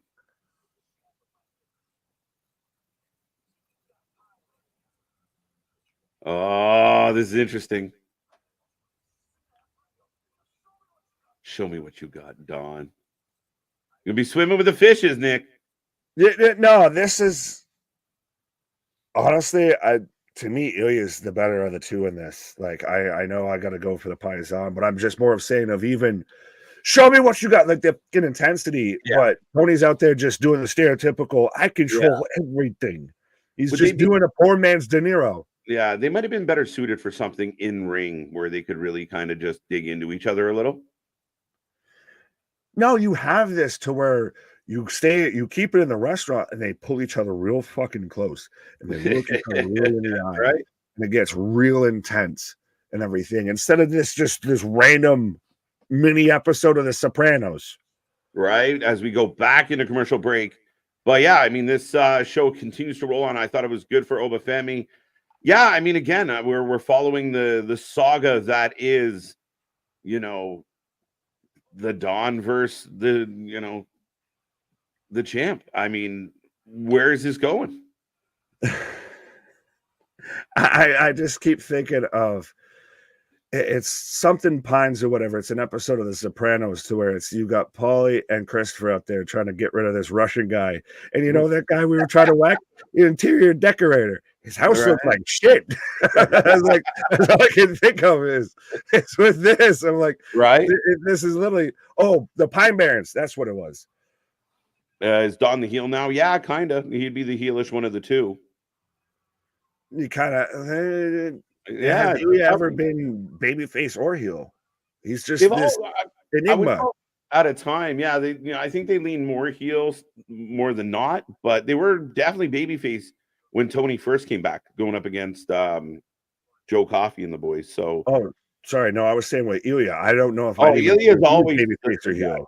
Yeah, I don't think Ilya's heel at all. I think, especially with his delivery, he's a badass good guy. But that sometimes feels more down the middle than the plucky baby face. I don't think that, but yeah, I mean, as far as perception goes, I don't think there's anyone in the crowd booing him when he comes out or booing anything. Fair. Yeah, I think he's kind of got that locked in. Toss that ugly ass title off the bridge and get a real one. There you go. Boss, I'm gonna toss you off a goddamn bridge here pretty soon. Right. They just left Ilya there. Yeah, now Ilya's got to walk home or Uber that shit. So right. Hitchhike. That's the rudest part of the story. You didn't even throw me off the bridge. You just made me Uber back. You're right. I could at least swim ashore or something here. But I'm telling you, Ilya needs a crew. Oh, I saw somebody saying this is 96, 99 Raw vibes. No, because no title was thrown into the the Gulf of Mexico. I wish Mello and Ilya brought back the gold one. No more multicolor. Yeah, they could drop the multicolor from it.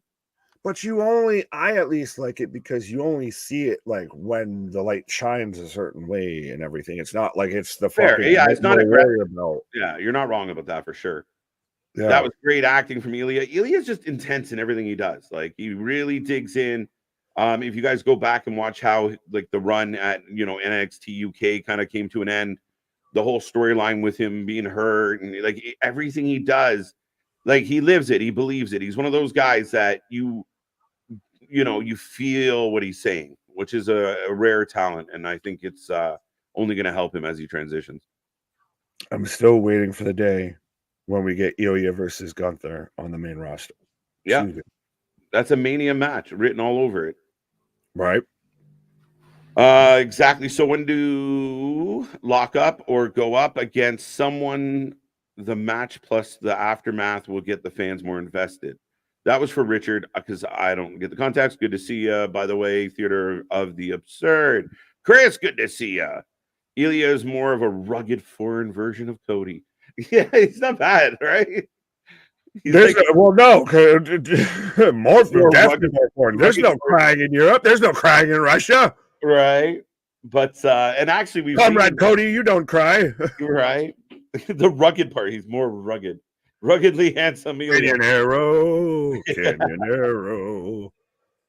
They're reminding us that Muhammad Ali is going into the WWE Hall of Fame.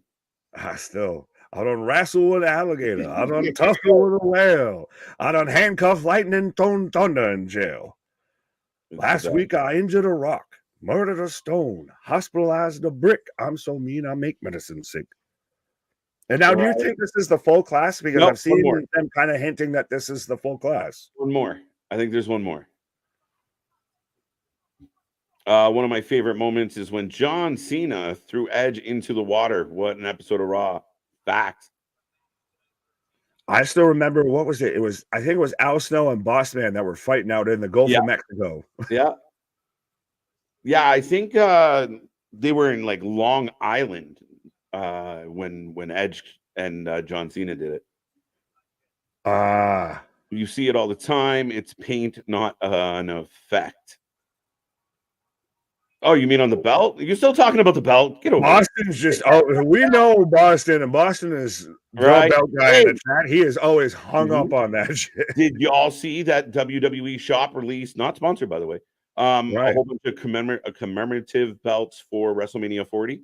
Some of the older style belts. I think they came out with 6 belts. So 4. Boston, they came out with 4 of the different eras of WrestleMania. Like the last one is the newer, like current belt with, I think it was like 30 through 40. They go like through all the like 10 years a piece. Yeah, absolutely. As Arianna Grande comes to the ring, yeah. So what do you think about that, fellas? Arianna Grace. There you go. What's up, Derek? Did Gigi get an entrance and we missed it, or did she not get an entrance? She got part of an entrance, and boy howdy, do I have egg on my face, I feel, with how they treated Gigi after this whole situation. Just so much there, and now she's out here just... If Ava manages a Hot Topic, Gigi looks like she works at that Hot Topic. 100%. But for some reason, I'm much more tolerable here. So who are you taking? Are you taking Arianna Grace? Now you keep almost want me to fucking call her, Kat from Victorious here with Ariana Grande, right? Or Gigi. Arianna rolling out. Little Santina or Gigi? Part of me wants to pick Grace just to be funny. Like she steals a win here. Gigi hasn't been doing shit. That's the thing is, honestly, Grace is the one that's more over right now than Gigi. Yeah. And if you would have gone even a year back and said that, you would have been looked at like a fool. 100%. Arianna was trying to figure her shit out. No idea. Even a year ago, I don't know if we've got her on Level Up yet. Right. But again, and Gigi just, I mean, like you said, right now, Arianna's kind of a little more over, had some better matches as of late. The new gimmicks kind of sinking in. Gigi's just Gigi. But she looks wonderful. Oh, she's out here like Beetlejuice, Beetlejuice, Beetlejuice. So I'm going to go take my vision quest here real quick. All right, Nick, taking a pause for the cause. Arianna Grace and Gigi, who have you taken to win this match? Not just, how much you're cheering for what you get to see, folks. She was injured at the time. There you go. The winged eagle belt. It's a personal fave of mine as well, Matthew, for sure. Arianna Grace for the win. Grace wants to change Gigi's character. I wonder if that means Gigi loses and then she goes through a change. Potentially. Yeah, Arianna could steal this one. Decent match out of the ladies to start here. Cody's always said he'll bring back the winged eagle belt. Yeah, Cody said he would kind of try to do something with those belts. So if he wins, I'm not convinced yet. Got Grace. Gigi needs the push. Why are we hating on her? Make her a heel again. She definitely, needs the push. I'm not hating on her at all. Big fan of Gigi. She's just had a rough go. She I think JC actually ended up coming out of Toxic Attraction better. And Gigi kind of went the babyface route at first, and they did some of those vignettes. It just never really connected, never really got her over. If she goes pure heel and just wrecks everybody and starts really having an attitude, might work a lot better for her. But you got to give props to Arianna and where she's getting her game to. Gigi for the win. Who is Arianna's dad? Didn't her father used to wrestle? Santino, the sheriff of TNA. Good old Toronto fellow, by the way. Shout out. Gigi for the win. MDB is in heaven right now. I'm with him. Arianna Grace getting extra points for having knee pads, of course. Knee brace. Oh, okay. Not just a pad. There you go. JC is overrated. I don't think she is. I think she's done well. I mean, I don't love Chase U. The matches JC's had's been good, solid, better than Gigi's, I think, overall. And I mean, she's doing all right with this whole Chase U gimmick and being the bad girl. It's worked more than anything they've tried with Gigi since the breakup. Gigi's not been the same ever since Mandy Rose left, 100%. And I think they went the wrong way with it. As, low blow. Grace landing the kick. Gigi at least deserves a title shot. Maybe she will have one against Roxanne. She got time. What just Gigi gets disqualified. This is unique. For those who can't see what I can see, both women have been low blowed. I didn't think I'd say that ever. I don't think I ever have said that on one of these streams. But Gigi got disqualified because she got busted. The old, same old story. The retaliator is the one that gets caught. But I got Sol Ruca and Carmen Petrovic, another Torontonian, on our screen. I know what you mean. She needs to connect. Yeah, 100%. All right, we got Lola. Hello. All right, so Lola. There you go. There you go. So Petrovic and Lola look like they might scrap. Sol playing Peacemaker. Sol making a return last week. Not the best of spots, but they got her back in the mix. Crazy. Both low blows. Yeah, again, when was the last time a women's match was ended with a low blow? I'll wait. Yeah, we're going to have to pause on all over this. Really low blows. Did the women really? I've never seen it. I haven't really seen it called. Hilarious. I love me some Sol Ruca. The match was okay. The ending was really fuckery.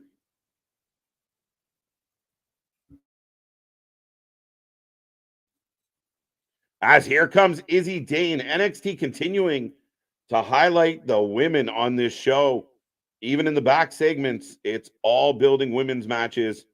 As Izzy coming out with Kalani James, one of my favorite entrances in NXT. Not to mention Kiana, one of my favorite NXT women's talents right now. Sol Ruca. Wait, he does a low blow work. Guys, I mean, maybe I'm the wrong person to ask here, but it's definitely not something I've seen very often. I don't know. Low blows. Yeah, like two. Both women down, holding their business. Nikita Lyons having a big right transformation. LOL. Just kidding. That's Sol Ruca. Chris. There's nothing wrong with Leon. No. Lyons, we just got to get her in the ring and make, see what's up. Thinking about grabbing Gunther's side plate on the IC to commemorate his amazing run. I got a 50% off coupon. So I'm ordering 3 or 4 belts at once, then re-leathering and restoning. Right on, buddy. Look forward to seeing them. Kiana's not in the match, though. I think Kalani and Thea will win today.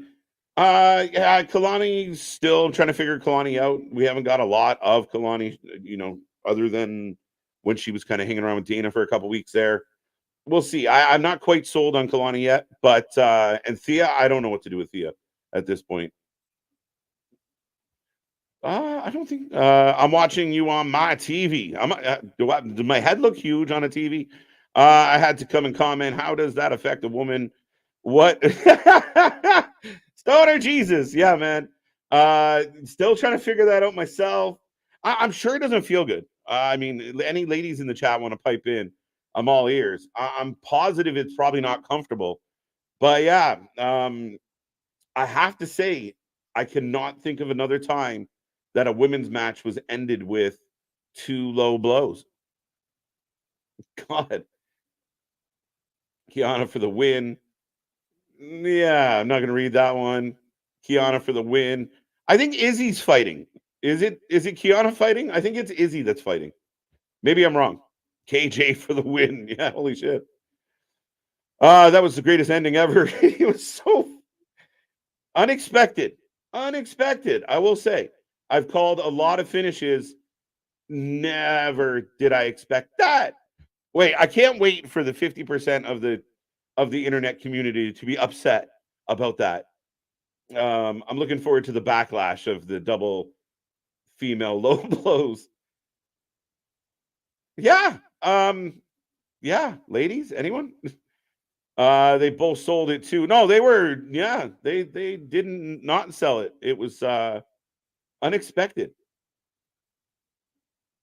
So Ruka looking like a babe. There you go. There you go. Poor Gigi doing things with Grace is stupid. I know people love Gigi. They need to dig her into something and push. This might not be the best of choices. I have no idea. I want to know if they came up with that finish and went to like the producer and were like, we're gonna do this. And they were like, oh, okay, whatever. Or was that like, you guys should go do this? I wonder if Soul and Blair get saved for Stand and Deliver as a non-title match. Good. I'd be perfectly content with that.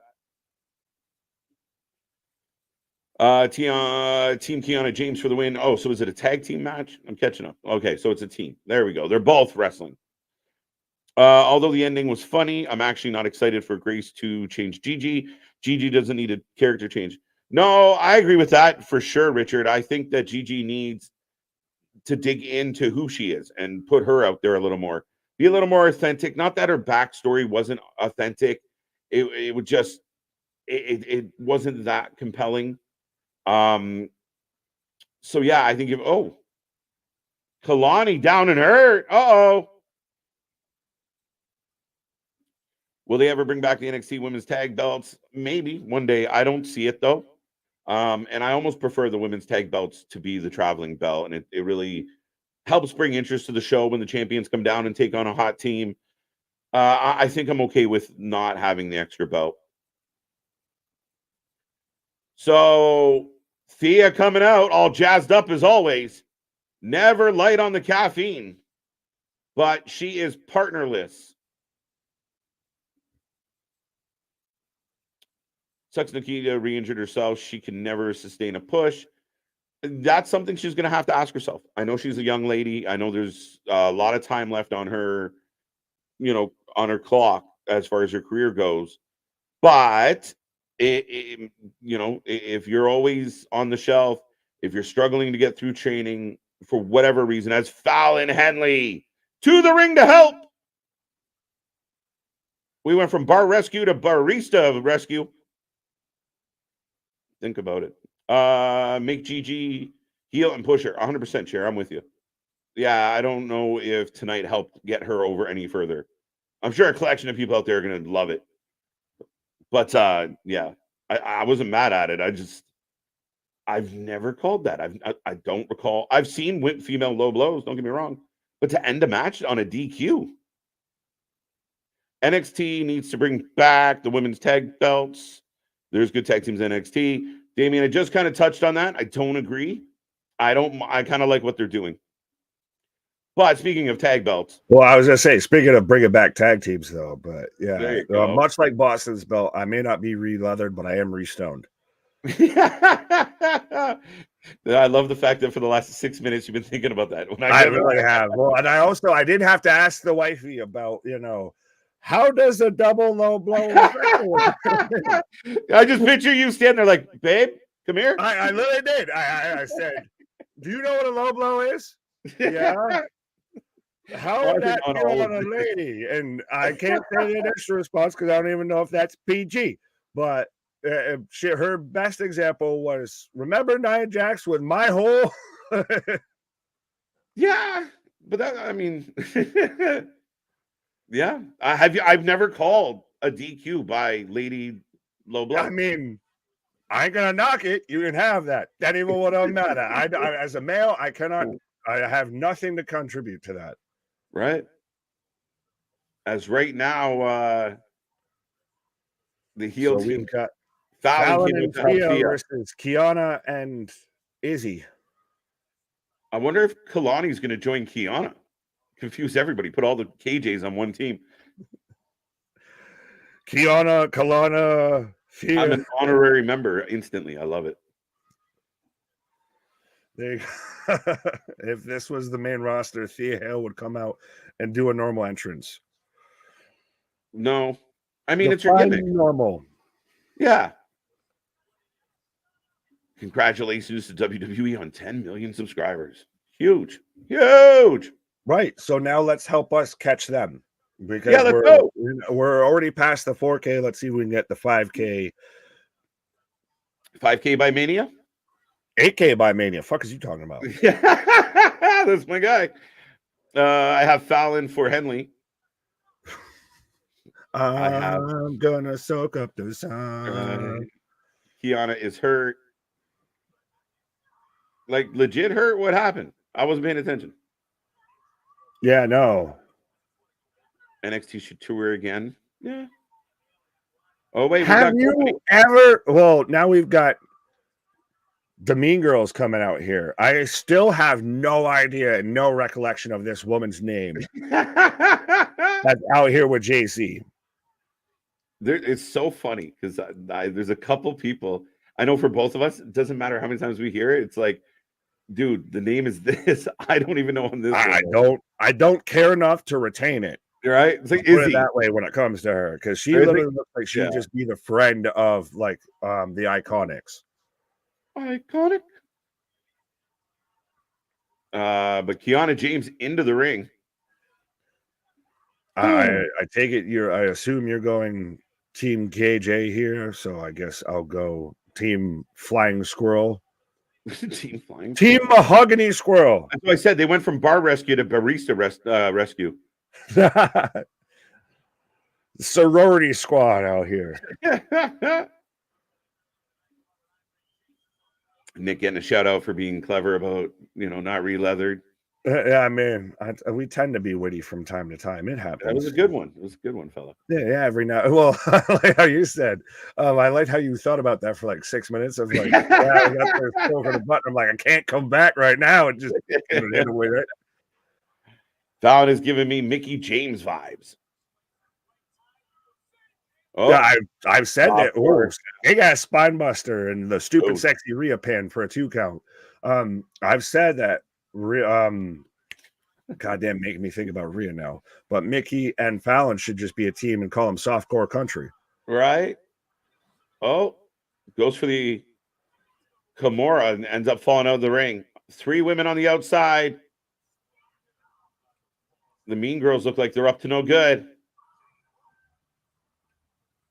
Oh, and she pulls Fallon out of the way, so Thea gets hit with the knee. Cheeky. So Thea's going to probably take the pinfall here. Yeah. You set me up to that. Mm-hmm. And it's 1, 2, 3.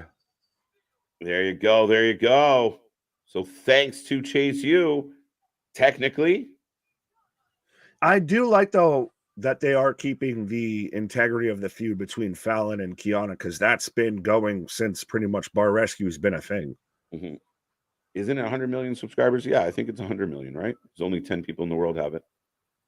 Either way, help us get to 10, help us get to 100 million, help us get to any subscriber limit there.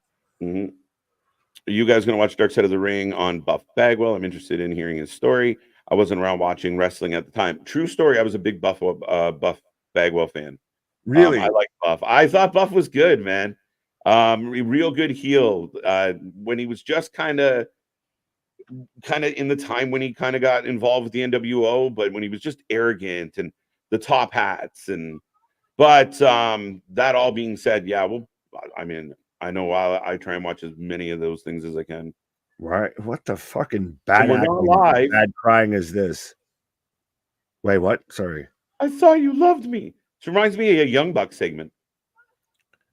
This is the most of I'm gonna pretend to cry. Oh, she looks like the fucking, what is it? The guitarist from the Muppets with the blonde hair out here with this face right now. Mm-hmm. Yeah, she's talking at a frequency that only dogs can decipher. Right. My freaking ears. My freaking ears.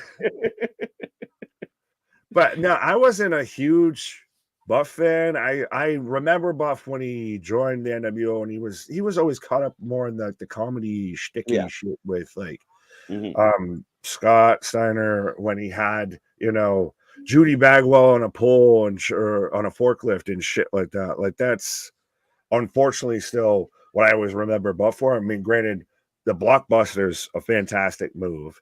Yeah, that's actually part of the story. There is, I was a huge fan of the Blockbuster. Yeah, this is still going. By the way, if anybody's wondering at home, that this is still going. I don't want to be anything like you. What is Lindsay Lohan talking to Regina George in The Mean Girls right now? Yeah. Stop trying to make fetch work.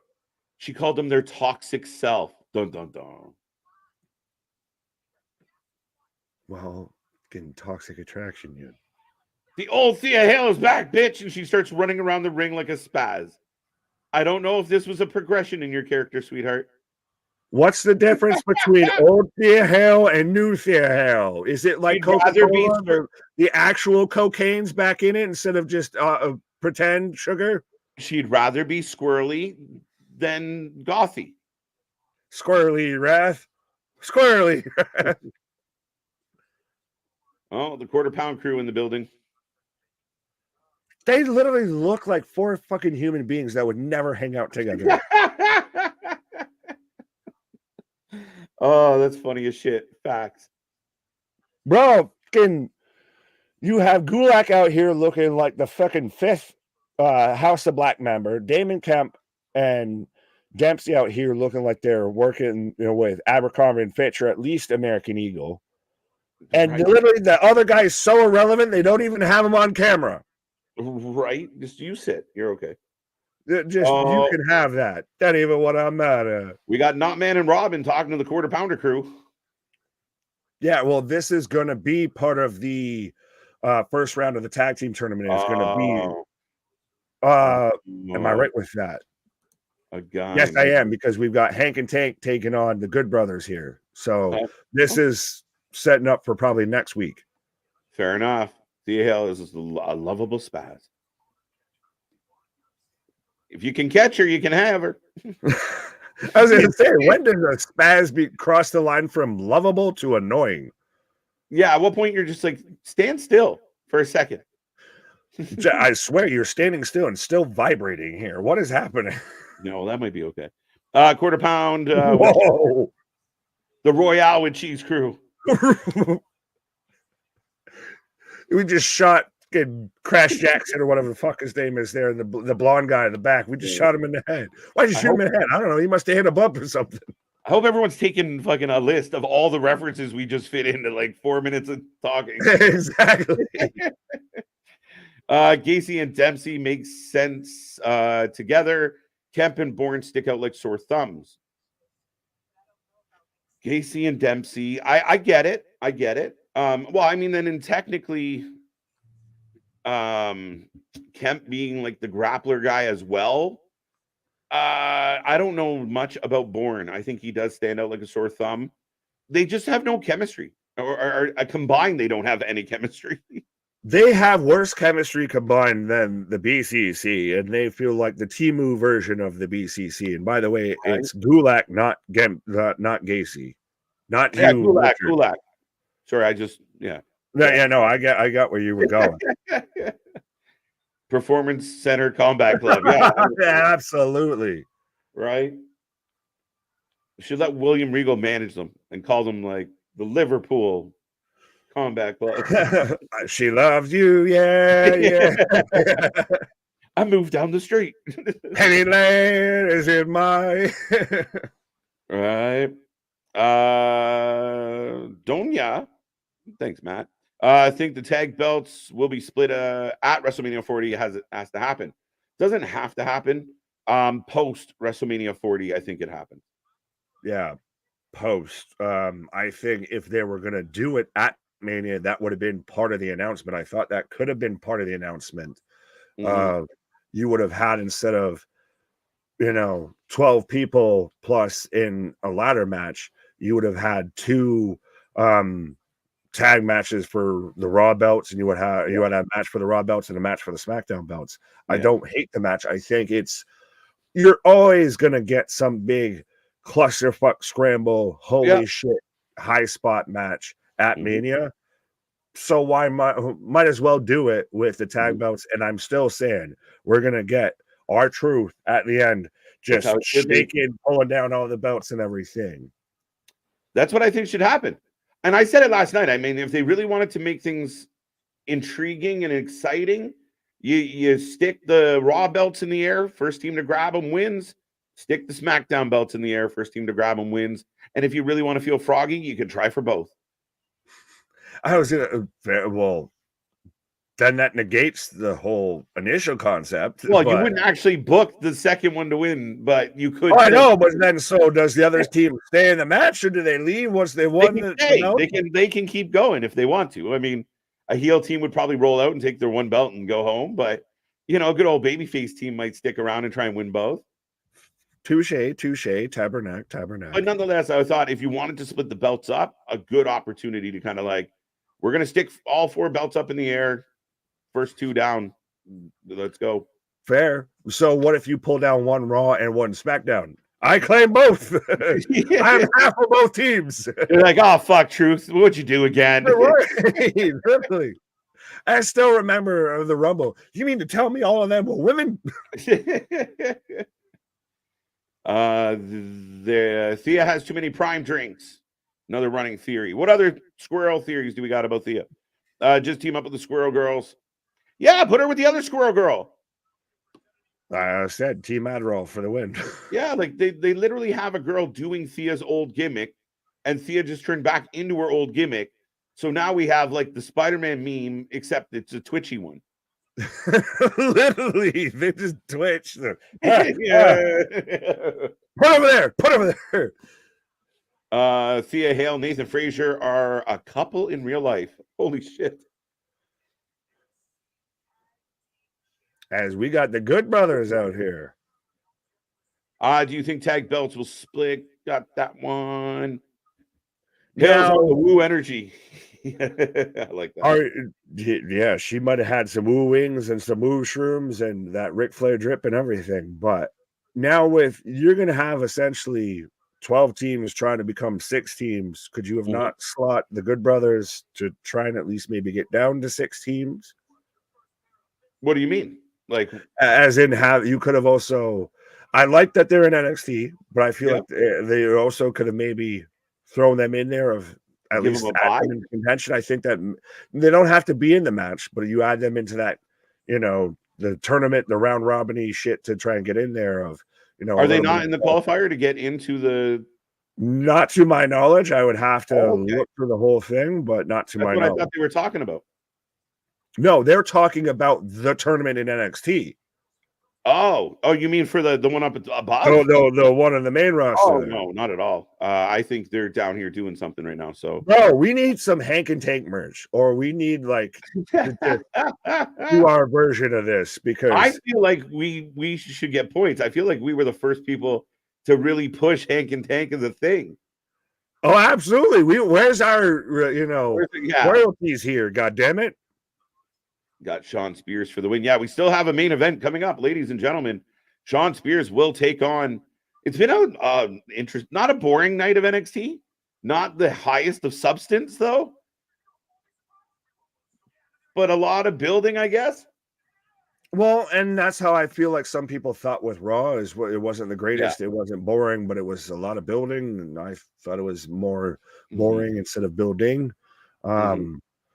I don't mind this with NXT. It hasn't been, oh my god, I gotta make sure I go back and rewatch this, but it hasn't been bad. Like it still kept a clip, it still kept a pace. Yeah, it moved. Like I mean, we're near the end already, and it went pretty quick. So yeah, I'm pretty content. But yeah, again, interesting night. But Bro, Hank and Tank are just male Thea Hales. yeah, and Braun and Corbin finding it a little hilarious as I did as well. Here comes Ridge. You With won't no make me music, angry, Ridge just Holland. somber walkout here. I couldn't even hear if he had music, but I guess he No, has. I don't think he does. Okay, no, okay. Stand and deliver. I like the graphics for stand and deliver. Same as Mania. Yeah. It keeps making you think it's Mania because it's the Liberty Bell shit. Right. Oh no, he does have a little bit of music. It's just it's just light. shit. That does not fit him at all. No.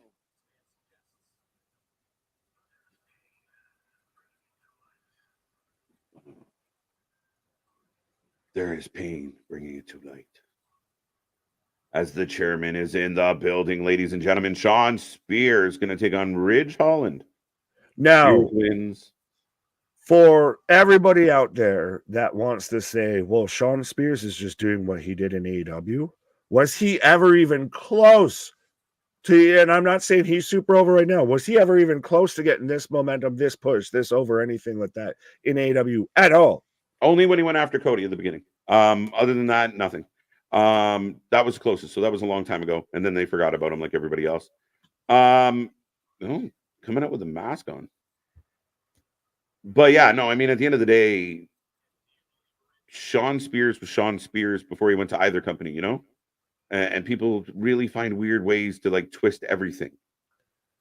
Well, I mean, though, Jade Cargill is still same Jade Cargill. Yeah, but it's like, you know, oh well, they needed their AEW gimmicks to get over. I'm like, nobody watches you. These fans aren't like CM Punk talked about punching your EVPs in the face and no one reacted.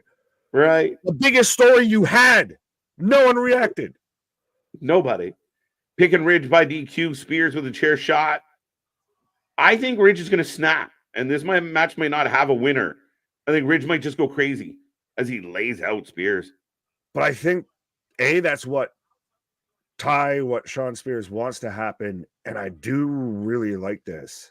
Like, Ridge is just lost in the abyss. No one cares. Nothing matters. He's just known as the botch guy. Mm-hmm. And again, same thing with Shawn Spears. I thought, okay, maybe he comes back. If he does come back, he maybe is a halfway coach with flatbacks there with Tyler Breeze, or he works at the Nightmare Factory. He does a little bit with TNA or whatever. But this with both these guys, main event, and we're drawn into it. This is the match of the night here, I feel. Oh, absolutely. I think we're good to go. And I mean, again, we're the night, again, very lady heavy, which, including... Oh, yes, it's ladies night. Yeah. So, and again, a nice match to finish this up. You're having trouble getting Ridge over. You got a returning veteran. And I thought this is what Shawn Spears is going to be able to do a lot of is take guys and put them in good matches. He becomes the Dolph. Well, this feels like a good, and especially in NXT feud, this feels like a high level, obviously clearly main event NXT feud. This would be a throwaway main roster feud here, and especially when you've got Sheamus in purgatory, I feel, and you've also got Bate and Dunn teaming together again. Ridge was left in obscurity here, so this gives Ridge some direction. Yeah, and I mean his storyline right now, like even with the interviews, didn't really help him because they're so conflicted of like, I hurt people, but then I'm sad about it. Yeah, well, see, he had a moment. He's like, I can't do it. I can't hurt you. Right.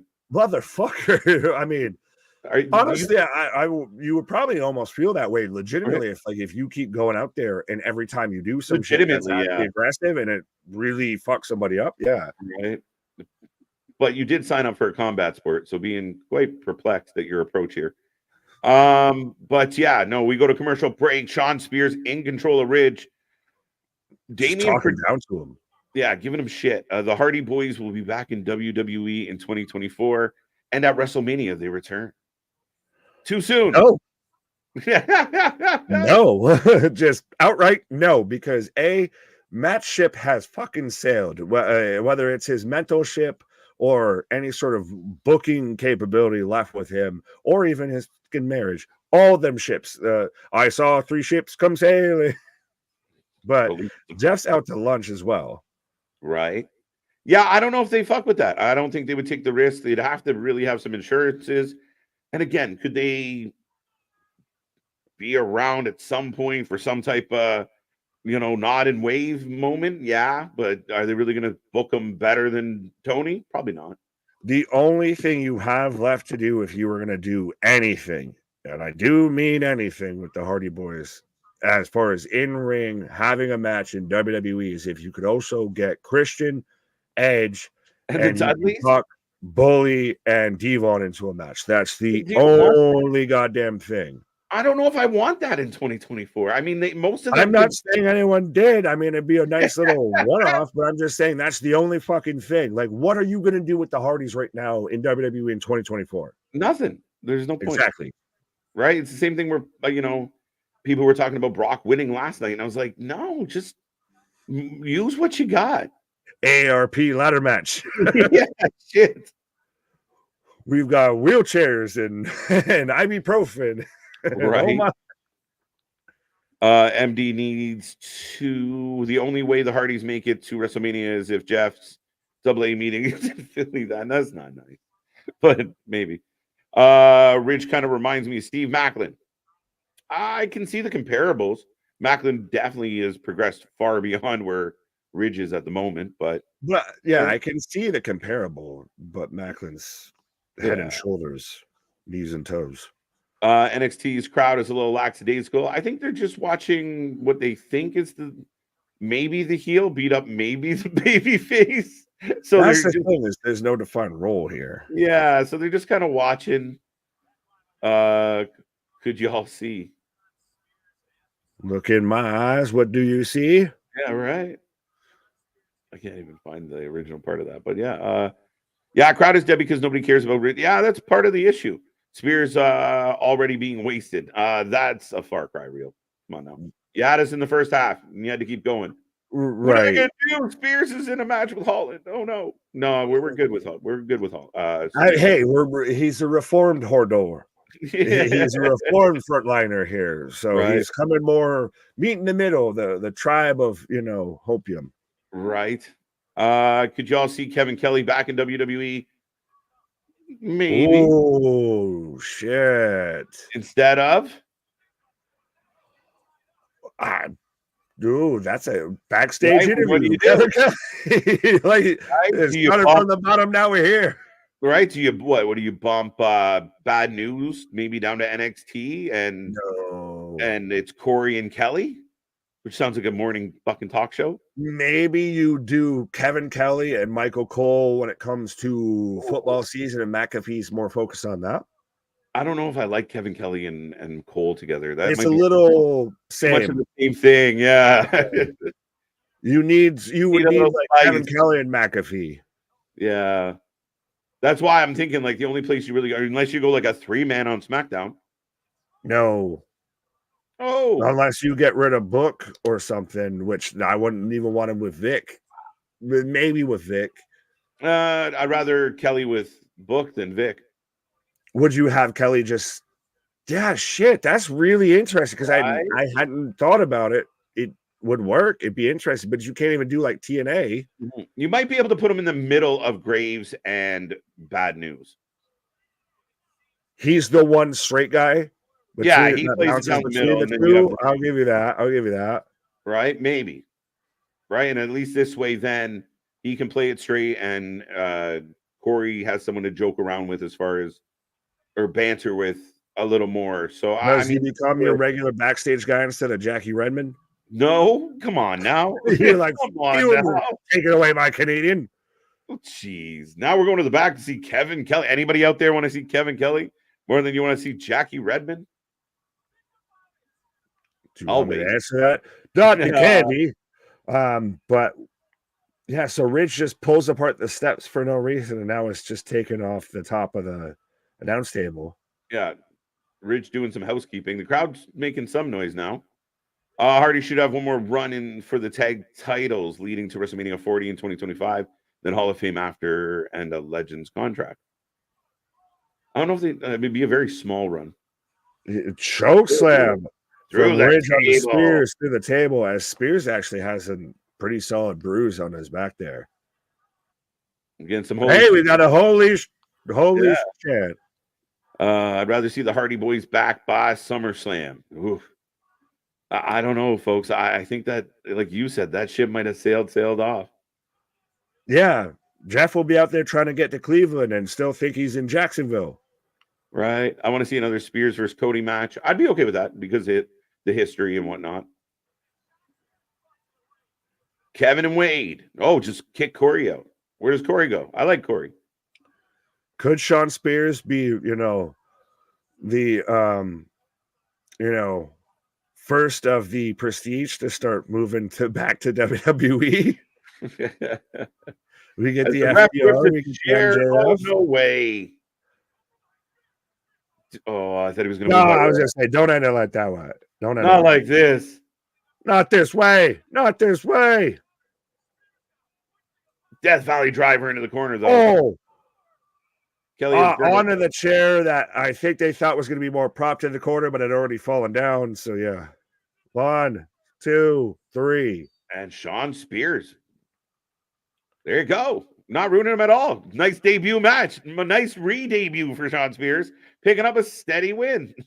Absolutely. Well, and there is a story. There is an easily followable story after this of you hesitated. You wouldn't go for the kill shot. You wouldn't take me out, and that's what cost you.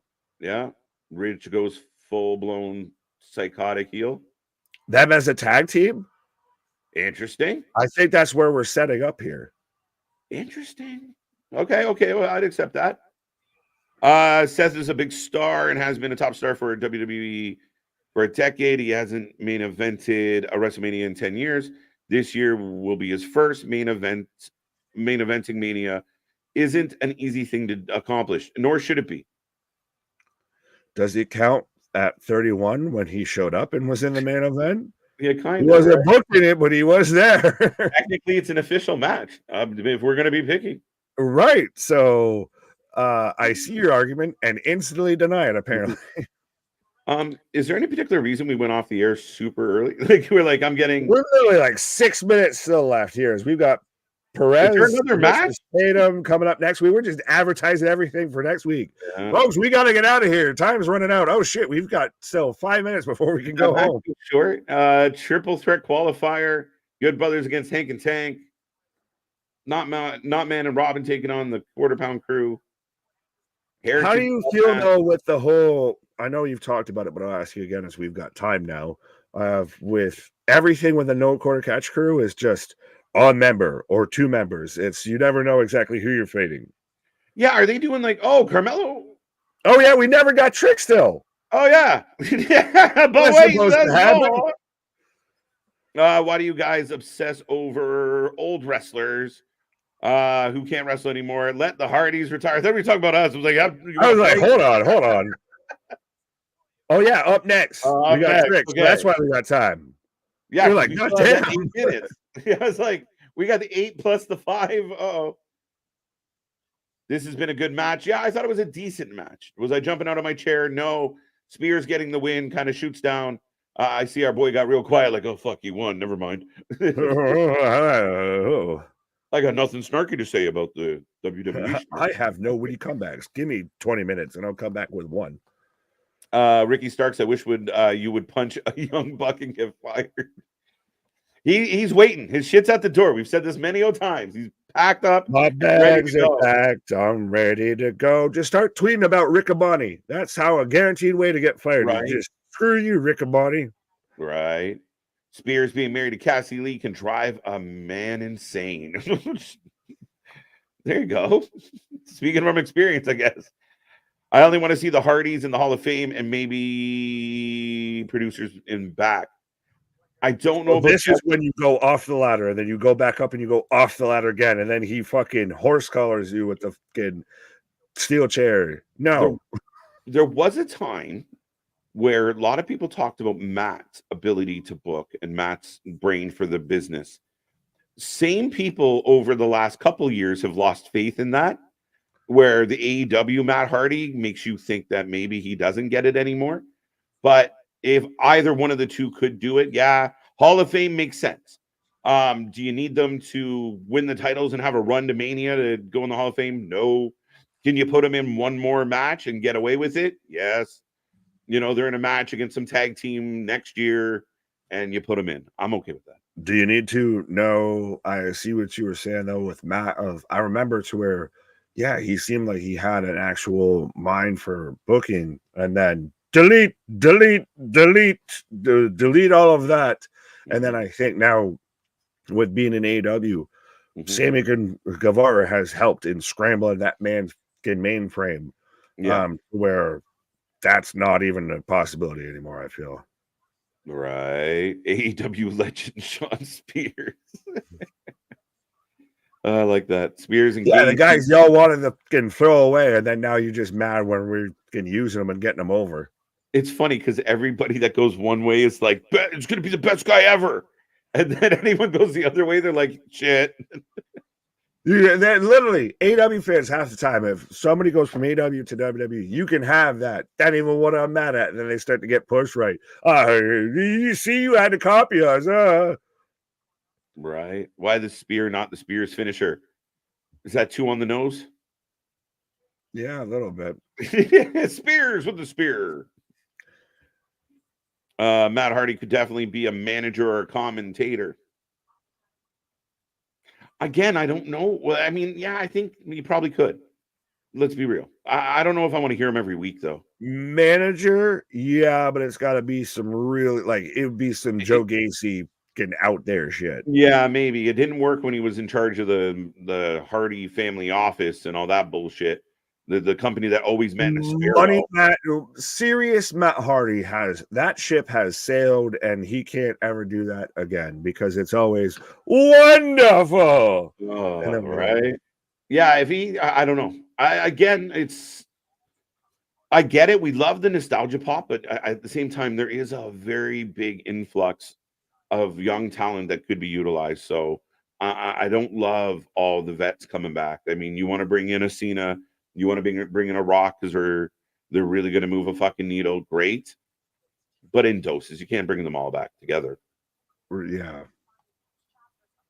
Yeah, usually it's 8 minutes. Usually it's an 8-minute run over on NXT. Because we are at the hour almost. Yeah, right.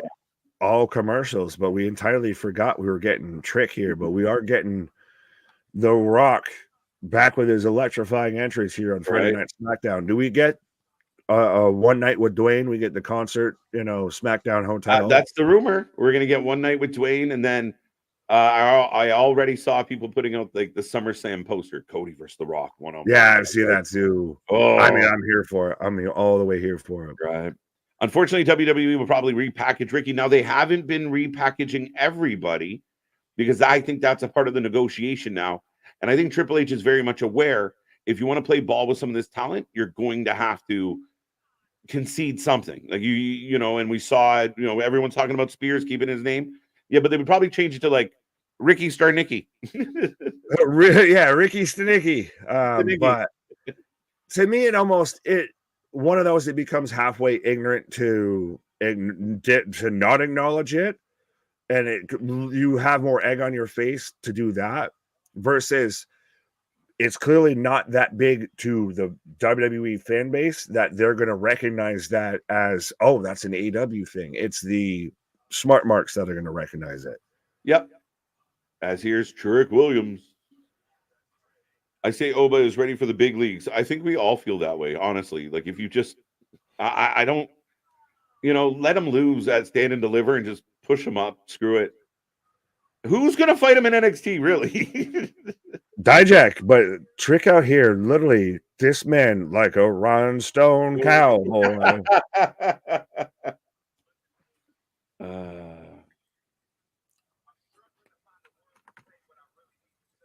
No, that's funny. No, I get you. I get you. And yeah, you know, they gave Pillman a choice and he chose the wrong pill.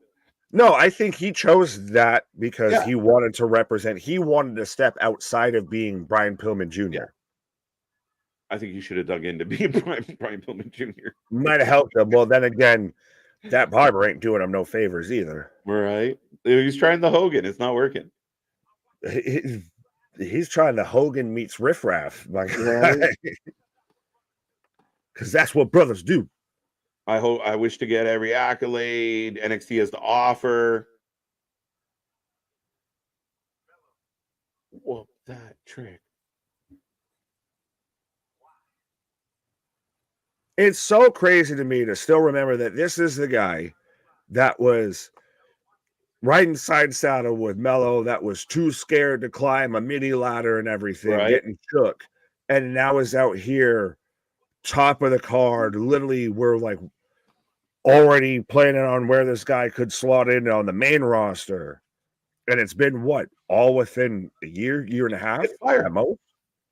That's what I think is fun about NXT at times, and we saw it with Tiffany too. Like when they go from like that initial character to when it clicks at what they're going to be for the next while, it's fun to watch, right? We saw it with Tiffany where we're like, this is a little too much sugar in my porridge. And then she kind of hit that groove that she's in now and just lightning gone. Carmelo's a good idea. Oba could be one of those guys. Braun's another guy. They made him a boring baby face and it wasn't going so well. But the second they hit that right note, it's just the rocket just fucking takes off. It's crazy to see, right? It's like, oh, they get it. And it just goes. Right. So, yeah, no, I mean, it's an amazing uprise for Trick. And again, they've already tested the audience on SmackDown. How's a big crowd going to act to him coming out? They're going to act well.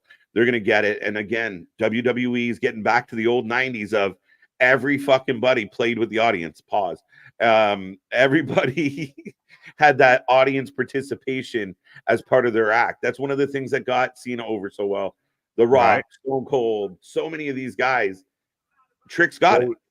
And absolutely. And well, Christ, we saw it with Jey Uso last night. Of instead of the watch, we had after every line that same came was just yeet. Yeah. Booker makes that trick amazing. He sells it hard, man. Whoop that trick, what? No, we were clicking the same thing. Saying, did Roxanne beat up someone again? Yes and no. She didn't beat anyone up. She just threatened everybody. No, she beat up Tatum a little bit. Kind of got a piece of Tatum. Security pulled her off, and then she's sitting there blowing her kisses. You little punk ass. You're sorry. You punk ass. Picking on him for being little. I need that just as a sound clip right there. You little punk ass.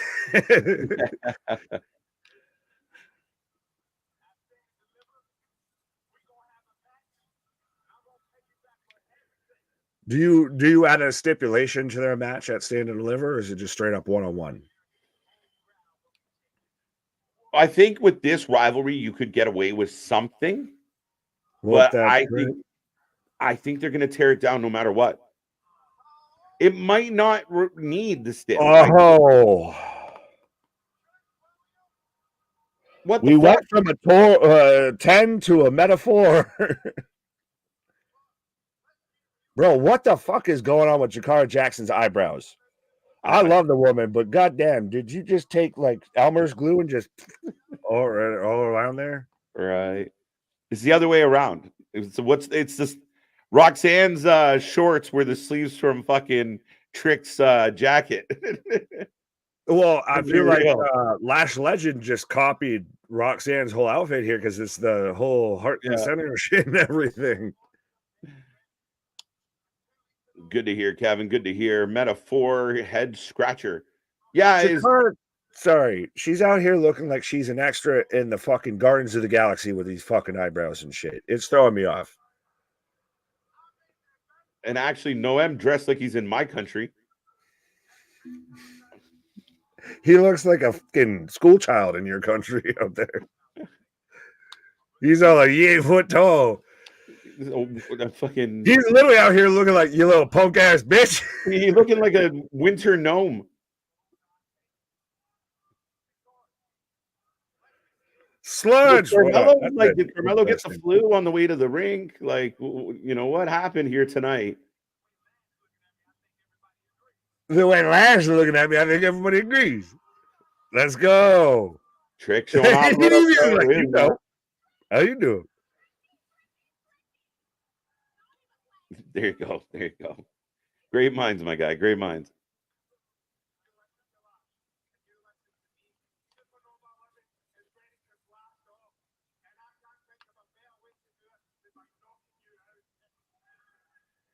What the Rudy Blue hell, though? How did we go from Trick out here calling out Mello to now we're ending the show with Trick face to face with Noam Dar? I'm surprised. Blue balls and a half, my guy. Are you just giving Trick a match, like because he's been, because he got hurt? You didn't need this segment. You could have ended the show on the fucking promo, and you just announced it. Yeah, I'm with you. Oh, hey, you dip, we dip. Now I had the time of my life. Holy shit! Let's go, Trick Daddy getting in there. Whoop that trick! Whoop that trick! Whoop that trick! Tricky and the Lash. All right. Tale as old as time. He looks like a winter gnome. Bro, he's all sorts of confused. He's got a fucking park on and shorts, but like literally the whole crowd's out here hype of shit. Lash is out here taller than everybody, having to collect herself of coming down with the vapors. I'm a little bit cramped down here. Right? Excuse me, miss. Trick and Lash, yeah. Damn. Save that segment. The back half, that was the only thing. That was the only thing. Thank God they made out. When's the last time that's the fucking thing to end the show on? Listen, thank God they made out to close out that show. I already had 2 lady low blows on one time. It was an unexpected night. I guess again, this just keeps keeps Trick busy. Next week he fights Noam. Carmelo pops up, gets involved. I'm surprised, but at least there was a kiss. A romance. You've been struck by a smooth criminal. Trick is sponsored by Velveeta. Ending makes me give it an 8. Wow, we got a bump. Nobody puts Lash in a corner. I think whoever booked the end of that shit took a bump before they booked it. 6 out of 10. Yeah, I'm not going to score this one super high tonight. Solid overall, not terrible. Moved, wasn't boring. Like I wasn't like, oh my God, when will this ever end? I actually had no idea about this of Richard out here, and I'm not going to try and fact check this because I'm not a creep. Trick and Lash are together in real life, but that was funny. Are Hey, they? if they are, good on you. Interesting. I had no idea.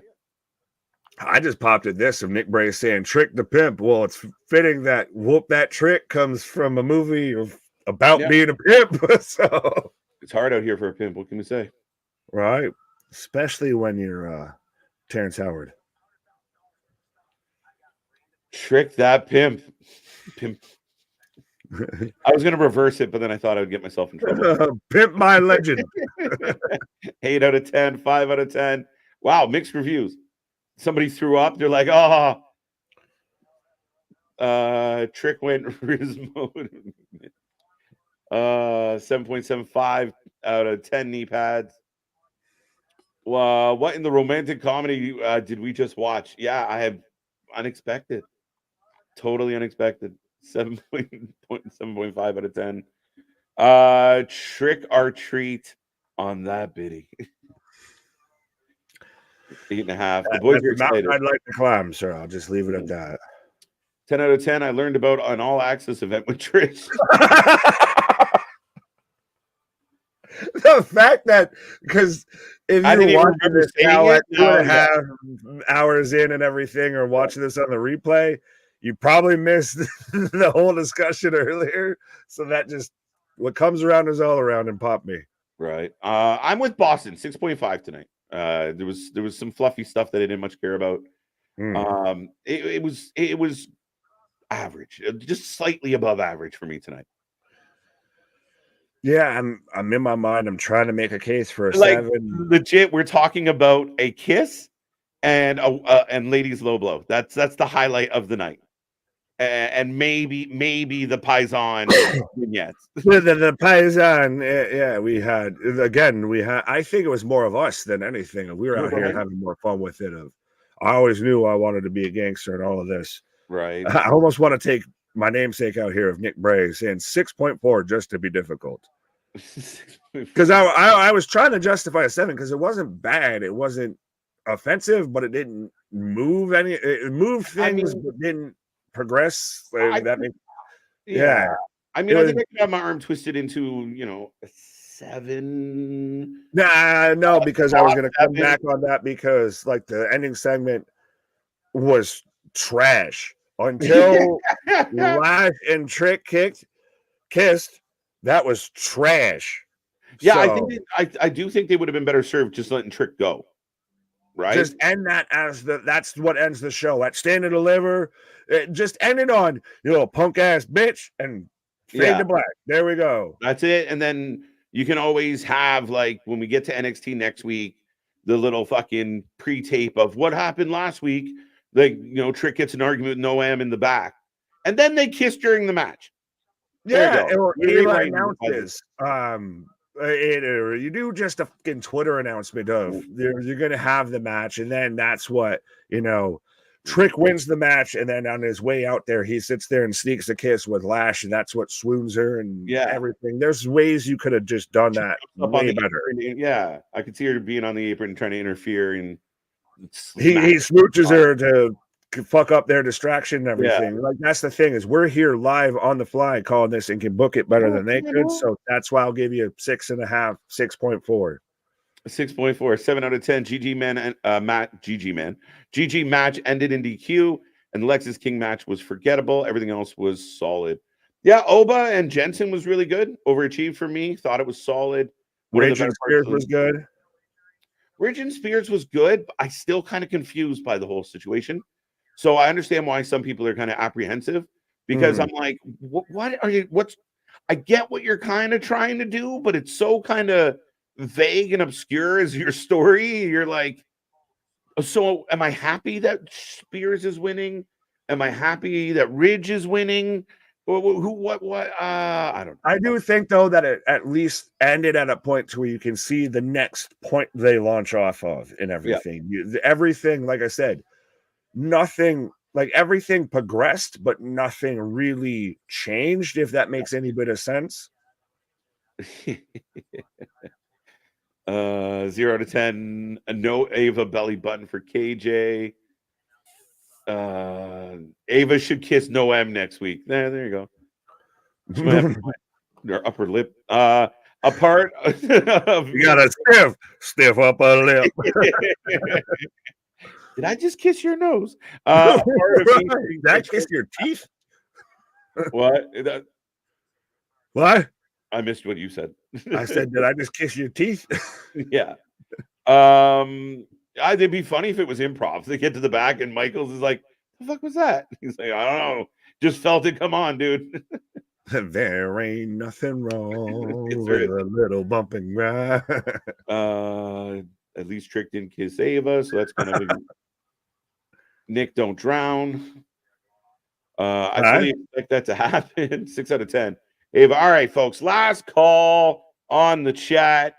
Damien, I do not hate belly buttons. I hate managers with belly buttons staring at me as they're trying to be the boss. That's his polite way of saying I hate belly buttons.